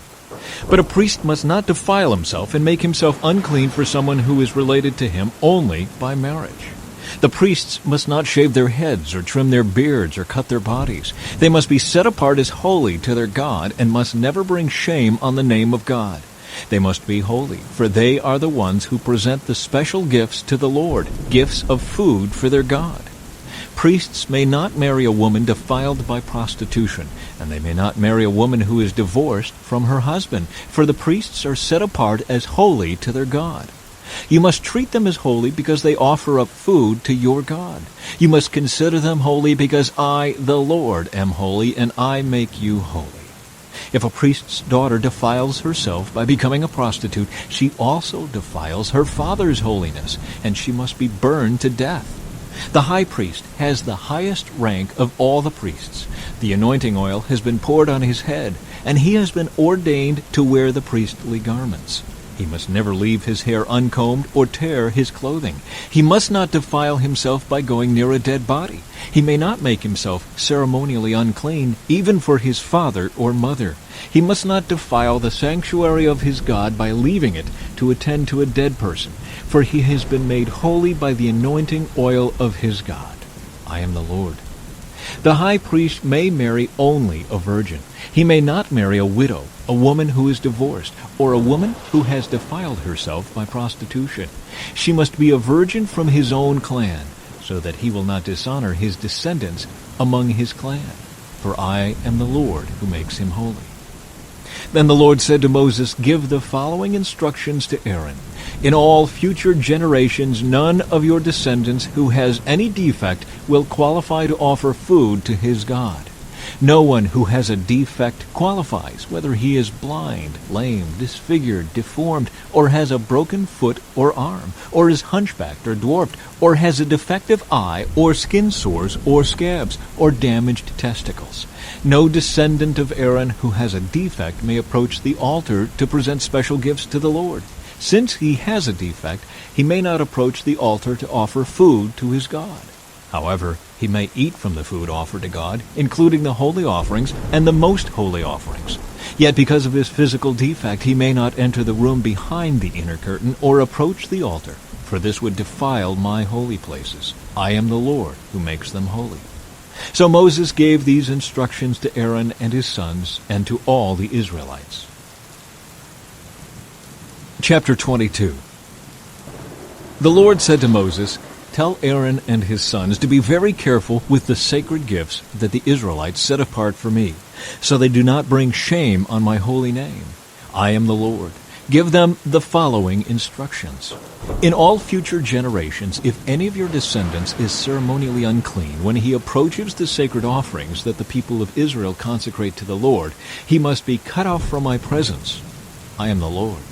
If any of Aaron's descendants has a skin disease or any kind of discharge that makes him ceremonially unclean, he may not eat from the sacred offerings until he has been pronounced clean.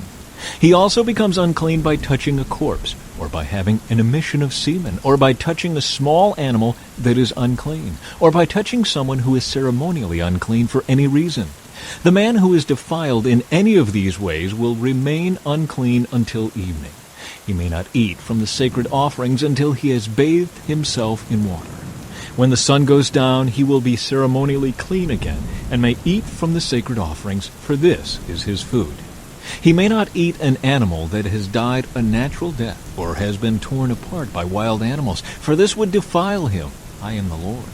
The priests must follow my instructions carefully, otherwise they will be punished for their sin and will die for violating my instructions. I am the Lord who makes them holy. No one outside a priest's family may eat the sacred offerings. Even guests and hired workers in a priest's home are not allowed to eat them. However, if the priest buys a slave for himself, the slave may eat from the sacred offerings. And if his slaves have children, they also may share his food. If a priest's daughter marries someone outside the priestly family, she may no longer eat the sacred offerings. But if she becomes a widow or is divorced and has no children to support her, and she returns to live in her father's home as in her youth, she may eat her father's food again. Otherwise, no one outside a priest's family may eat the sacred offerings.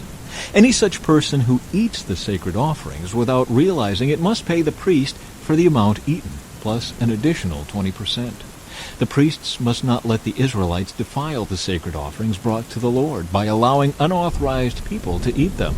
This would bring guilt upon them and require them to pay compensation. I am the Lord who makes them holy. Worthy and unworthy offerings.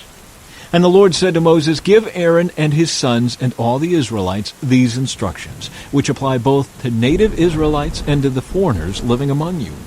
If you present a gift as a burnt offering to the Lord, whether it is to fulfill a vow or is a voluntary offering, you will be accepted only if your offering is a male animal with no defects.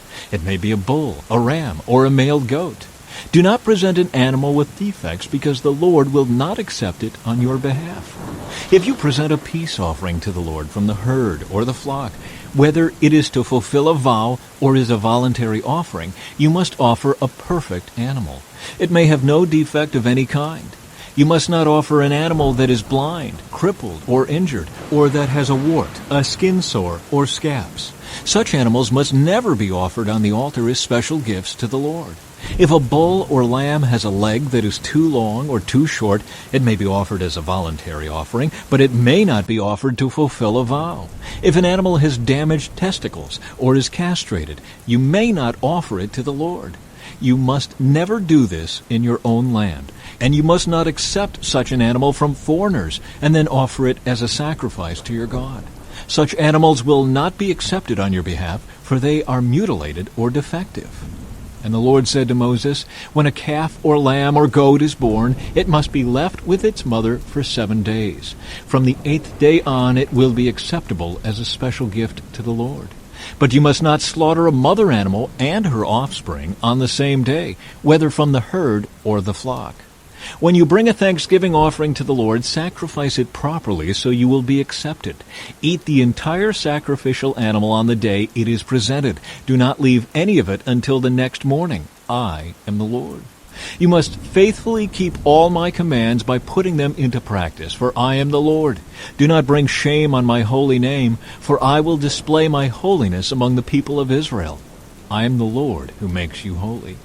It was I who rescued you from the land of Egypt, that I might be your God. I am the Lord. Chapter 23. The Appointed Festivals. The Lord said to Moses, give the following instructions to the people of Israel. These are the Lord's appointed festivals, which you are to proclaim as official days for holy assembly. You have 6 days each week for your ordinary work, but the 7th day is a Sabbath day of complete rest, an official day for holy assembly. It is the Lord's Sabbath day, and it must be observed wherever you live. In addition to the Sabbath, these are the Lord's appointed festivals, the official days for holy assembly that are to be celebrated at their proper times each year. Passover and the Festival of Unleavened Bread. The Lord's Passover begins at sundown on the 14th day of the first month. On the next day, the 15th day of the month, you must begin celebrating the Festival of Unleavened Bread. This festival to the Lord continues for 7 days, and during that time the bread you eat must be made without yeast. On the first day of the festival, all the people must stop their ordinary work and observe an official day for holy assembly. For 7 days you must present special gifts to the Lord. On the 7th day, the people must again stop all their ordinary work to observe an official day for holy assembly. Celebration of First Harvest. Then the Lord said to Moses, give the following instructions to the people of Israel. When you enter the land I am giving you, and you harvest its first crops, bring the priest a bundle of grain from the first cutting of your grain harvest. On the day after the Sabbath, the priest will lift it up before the Lord so it may be accepted on your behalf. On that same day you must sacrifice a 1-year-old male lamb with no defects as a burnt offering to the Lord. With it you must present a grain offering consisting of 4 quarts of choice flour moistened with olive oil. It will be a special gift, a pleasing aroma to the Lord. You must also offer 1 quart of wine as a liquid offering. Do not eat any bread or roasted grain or fresh kernels on that day until you bring this offering to your God. This is a permanent law for you, and it must be observed from generation to generation wherever you live. The Festival of Harvest. From the day after the Sabbath, the day you bring the bundle of grain to be lifted up as a special offering, count off 7 full weeks. Keep counting until the day after the 7th Sabbath, 50 days later. Then present an offering of new grain to the Lord. From wherever you live, bring 2 loaves of bread to be lifted up before the Lord as a special offering.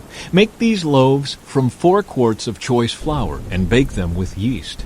They will be an offering to the Lord from the first of your crops. Along with the bread, present 7 one-year-old male lambs with no defects, 1 young bull, and 2 rams as burnt offerings to the Lord. These burnt offerings, together with the grain offerings and liquid offerings, will be a special gift, a pleasing aroma to the Lord. Then you must offer 1 male goat as a sin offering, and 2 one-year-old male lambs as a peace offering. The priest will lift up the 2 lambs as a special offering to the Lord, together with the loaves representing the first of your crops. These offerings, which are holy to the Lord, belong to the priests. That same day will be proclaimed an official day for holy assembly, a day on which you do no ordinary work. This is a permanent law for you, and it must be observed from generation to generation wherever you live. When you harvest the crops of your land, do not harvest the grain along the edges of your fields, and do not pick up what the harvesters drop. Leave it for the poor and the foreigners living among you. I am the Lord your God. The Festival of Trumpets. The Lord said to Moses, "Give the following instructions to the people of Israel. On the first day of the appointed month in early autumn, you are to observe a day of complete rest. It will be an official day for holy assembly, a day commemorated with loud blasts of a trumpet. You must do no ordinary work on that day. Instead, you are to present special gifts to the Lord." The Day of Atonement.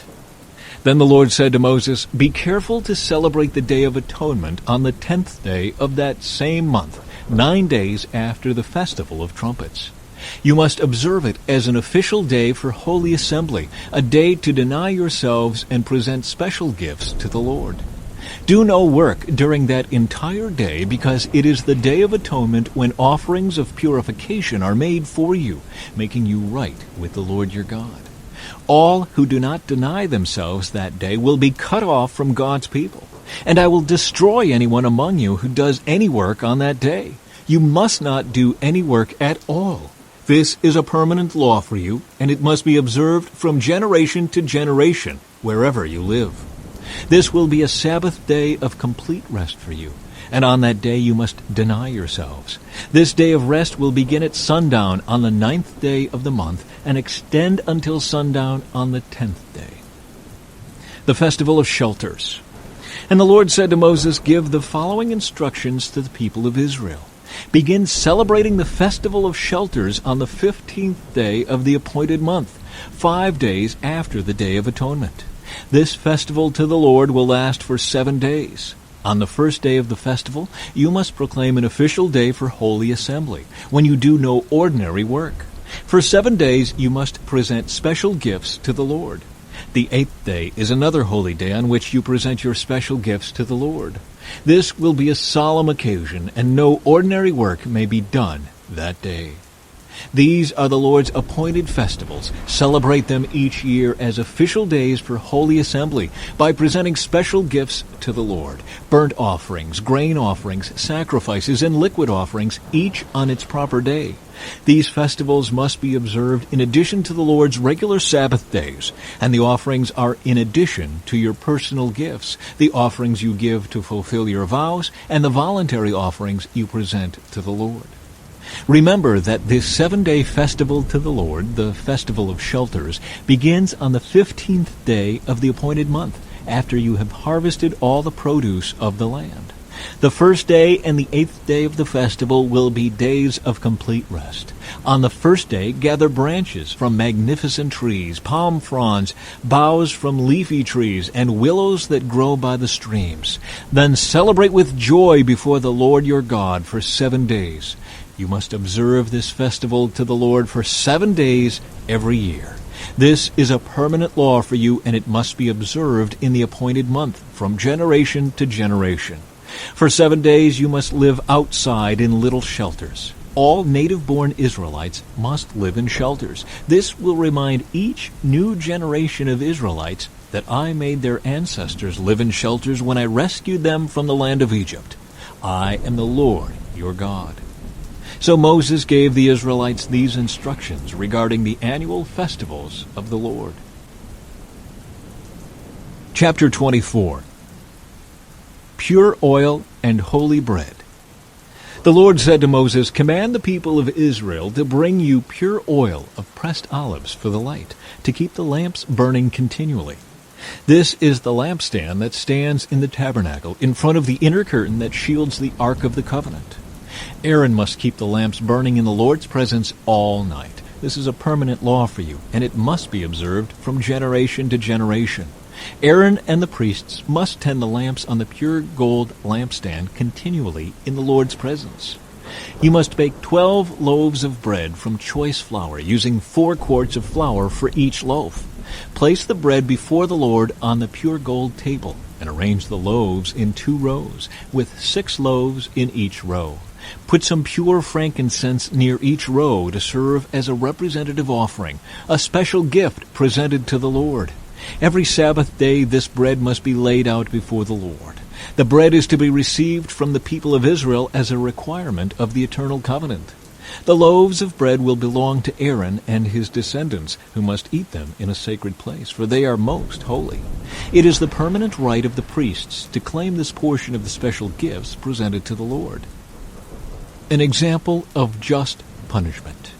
One day a man who had an Israelite mother and an Egyptian father came out of his tent and got into a fight with one of the Israelite men. During the fight, this son of an Israelite woman blasphemed the name of the Lord with a curse. So the man was brought to Moses for judgment. His mother was Shelomith, the daughter of Dibri of the tribe of Dan. They kept the man in custody until the Lord's will in the matter should become clear to them. Then the Lord said to Moses, "Take the blasphemer outside the camp and tell all those who heard the curse to lay their hands on his head. Then let the entire community stone him to death. Say to the people of Israel, those who curse their God will be punished for their sin. Anyone who blasphemes the name of the Lord must be stoned to death by the whole community of Israel. Any native-born Israelite or foreigner among you who blasphemes the name of the Lord must be put to death. Anyone who takes another person's life must be put to death. Anyone who kills another person's animal must pay for it in full, a live animal for the animal that was killed. Anyone who injures another person must be dealt with according to the injury inflicted, a fracture for a fracture, an eye for an eye, a tooth for a tooth. Whatever anyone does to injure another person must be paid back in kind. Whoever kills an animal must pay for it in full, but whoever kills another person must be put to death. The same standard applies both to native-born Israelites and to the foreigners living among you. I am the Lord, your God." After Moses gave all these instructions to the Israelites, they took the blasphemer outside the camp and stoned him to death. The Israelites did just as the Lord had commanded Moses. Chapter 25. The Sabbath Year. While Moses was on Mount Sinai, the Lord said to him, "Give the following instructions to the people of Israel. When you have entered the land I am giving you, the land itself must observe a Sabbath rest before the Lord every 7th year. For 6 years you may plant your fields and prune your vineyards and harvest your crops. But during the 7th year, the land must have a Sabbath year of complete rest. It is the Lord's Sabbath. Do not plant your fields or prune your vineyards during that year. And don't store away the crops that grow on their own or gather the grapes from your unpruned vines. The land must have a year of complete rest. But you may eat whatever the land produces on its own during its Sabbath. This applies to you, your male and female servants, your hired workers, and the temporary residents who live with you. Your livestock and the wild animals in your land will also be allowed to eat what the land produces." The Year of Jubilee. In addition, you must count off 7 Sabbath years, 7 sets of 7 years, adding up to 49 years in all. Then, on the Day of Atonement, in the 50th year, blow the ram's horn loud and long throughout the land.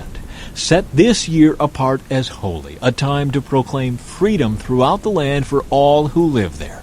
It will be a jubilee year for you, when each of you may return to the land that belonged to your ancestors, and return to your own clan. This 50th year will be a jubilee for you. During that year, you must not plant your fields or store away any of the crops that grow on their own, and don't gather the grapes from your unpruned vines. It will be a jubilee year for you, and you must keep it holy. But you may eat whatever the land produces on its own. In the year of Jubilee, each of you may return to the land that belonged to your ancestors.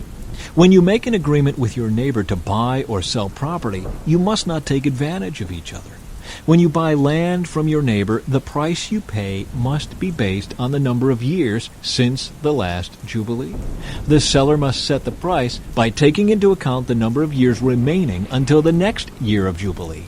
The more years until the next Jubilee, the higher the price. The fewer years, the lower the price. After all, the person selling the land is actually selling you a certain number of harvests.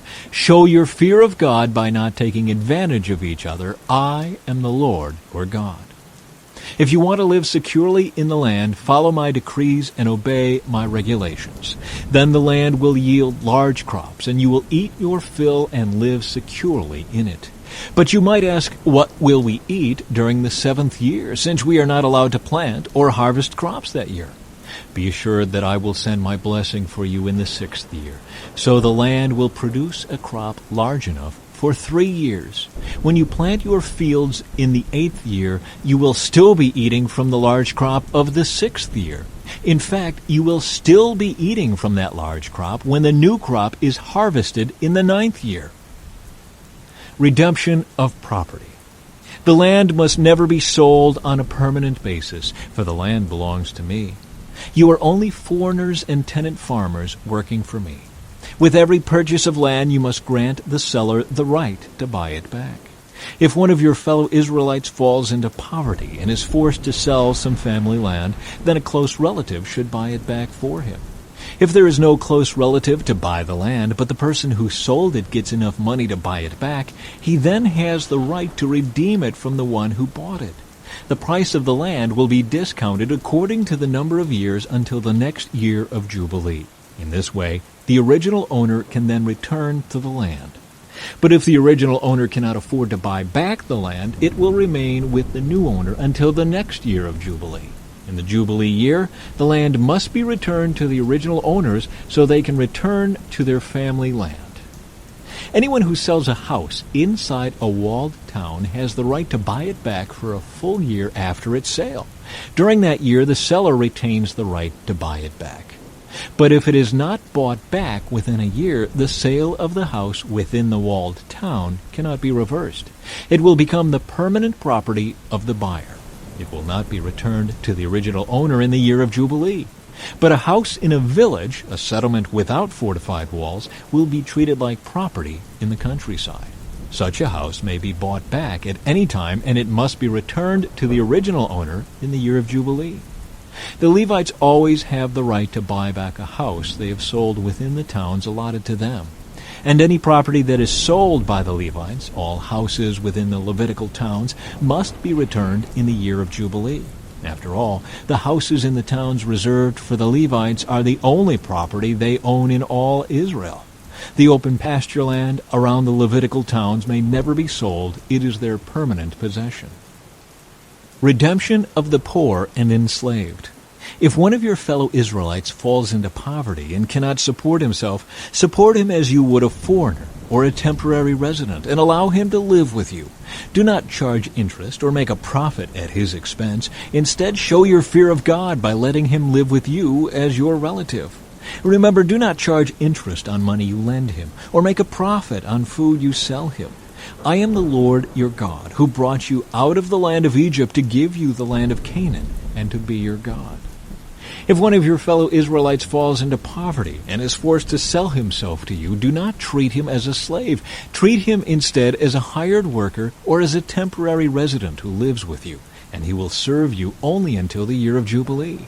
At that time, he and his children will no longer be obligated to you, and they will return to their clans and go back to the land originally allotted to their ancestors. The people of Israel are my servants, whom I brought out of the land of Egypt. So they must never be sold as slaves. Show your fear of God by not treating them harshly. However, you may purchase male and female slaves from among the nations around you. You may also purchase the children of temporary residents who live among you, including those who have been born in your land. You may treat them as your property, passing them on to your children as a permanent inheritance. You may treat them as slaves, but you must never treat your fellow Israelites this way. Suppose a foreigner or temporary resident becomes rich while living among you. If any of your fellow Israelites fall into poverty and are forced to sell themselves to such a foreigner or to a member of his family, they still retain the right to be bought back even after they have been purchased. They may be bought back by a brother, an uncle, or a cousin. In fact, anyone from the extended family may buy them back. They may also redeem themselves if they have prospered. They will negotiate the price of their freedom with the person who bought them. The price will be based on the number of years from the time they were sold until the next year of Jubilee, whatever it would cost to hire a worker for that period of time. If many years still remain until the Jubilee, they will repay the proper proportion of what they received when they sold themselves. If only a few years remain until the year of Jubilee, they will repay a small amount for their redemption. The foreigner must treat them as workers hired on a yearly basis. You must not allow a foreigner to treat any of your fellow Israelites harshly. If any Israelites have not been bought back by the time the year of Jubilee arrives, they and their children must be set free at that time. For the people of Israel belong to me. They are my servants, whom I brought out of the land of Egypt. I am the Lord, your God. Chapter 26. Blessings for obedience. Do not make idols or set up carved images or sacred pillars or sculptured stones in your land so you may worship them. I am the Lord your God. You must keep my Sabbath days of rest and show reverence for my sanctuary. I am the Lord. If you follow my decrees and are careful to obey my commands, I will send you the seasonal rains. The land will then yield its crops, and the trees of the field will produce their fruit. Your threshing season will overlap with the grape harvest, and your grape harvest will overlap with the season of planting grain. You will eat your fill and live securely in your own land. I will give you peace in the land, and you will be able to sleep with no cause for fear. I will rid the land of wild animals and keep your enemies out of your land. In fact, you will chase down your enemies and slaughter them with your swords. 5 of you will chase 100, and 100 of you will chase 10,000. All your enemies will fall beneath your sword. I will look favorably upon you, making you fertile and multiplying your people, and I will fulfill my covenant with you. You will have such a surplus of crops that you will need to clear out the old grain to make room for the new harvest. I will live among you, and I will not despise you. I will walk among you. I will be your God, and you will be my people. I am the Lord your God, who brought you out of the land of Egypt, so you would no longer be their slaves. I broke the yoke of slavery from your neck, so you can walk with your heads held high. Punishments for disobedience. However, if you do not listen to me or obey all these commands, and if you break my covenant by rejecting my decrees, treating my regulations with contempt, and refusing to obey my commands, I will punish you. I will bring sudden terrors upon you, wasting diseases and burning fevers that will cause your eyes to fail and your life to ebb away. You will plant your crops in vain because your enemies will eat them. I will turn against you, and you will be defeated by your enemies. Those who hate you will rule over you, and you will run even when no one is chasing you. And if, in spite of all this, you still disobey me, I will punish you 7 times over for your sins. I will break your proud spirit by making the skies as unyielding as iron, and the earth as hard as bronze. All your work will be for nothing, for your land will yield no crops, and your trees will bear no fruit. If even then you remain hostile toward me and refuse to obey me, I will inflict disaster on you 7 times over for your sins. I will send wild animals that will rob you of your children and destroy your livestock. Your numbers will dwindle, and your roads will be deserted. And if you fail to learn the lesson and continue your hostility toward me, then I myself will be hostile toward you. I will personally strike you with calamity 7 times over for your sins. I will send armies against you to carry out the curse of the covenant you have broken. When you run to your towns for safety, I will send a plague to destroy you there, and you will be handed over to your enemies. I will destroy your food supply, so that 10 women will need only 1 oven to bake bread for their families. They will ration your food by weight, and though you have food to eat, you will not be satisfied. If in spite of all this you still refuse to listen and still remain hostile toward me, then I will give full vent to my hostility. I myself will punish you 7 times over for your sins. Then you will eat the flesh of your own sons and daughters. I will destroy your pagan shrines and knock down your places of worship. I will leave your lifeless corpses piled on top of your lifeless idols, and I will despise you. I will make your cities desolate and destroy your places of pagan worship. I will take no pleasure in your offerings that should be a pleasing aroma to me. Yes, I myself will devastate your land, and your enemies who come to occupy it will be appalled at what they see. I will scatter you among the nations and bring out my sword against you. Your land will become desolate, and your cities will lie in ruins. Then, at last, the land will enjoy its neglected Sabbath years, as it lies desolate while you are in exile in the land of your enemies. Then the land will finally rest and enjoy the Sabbaths it missed.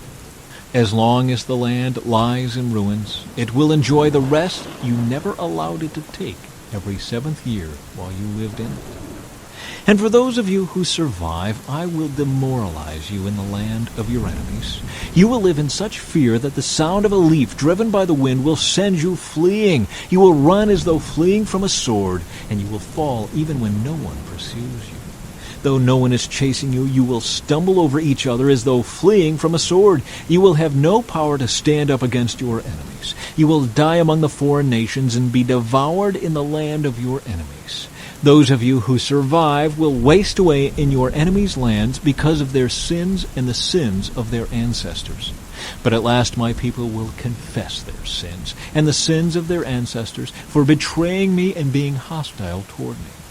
When I have turned their hostility back on them and brought them to the land of their enemies, then at last their stubborn hearts will be humbled, and they will pay for their sins. Then I will remember my covenant with Jacob, and my covenant with Isaac, and my covenant with Abraham, and I will remember the land.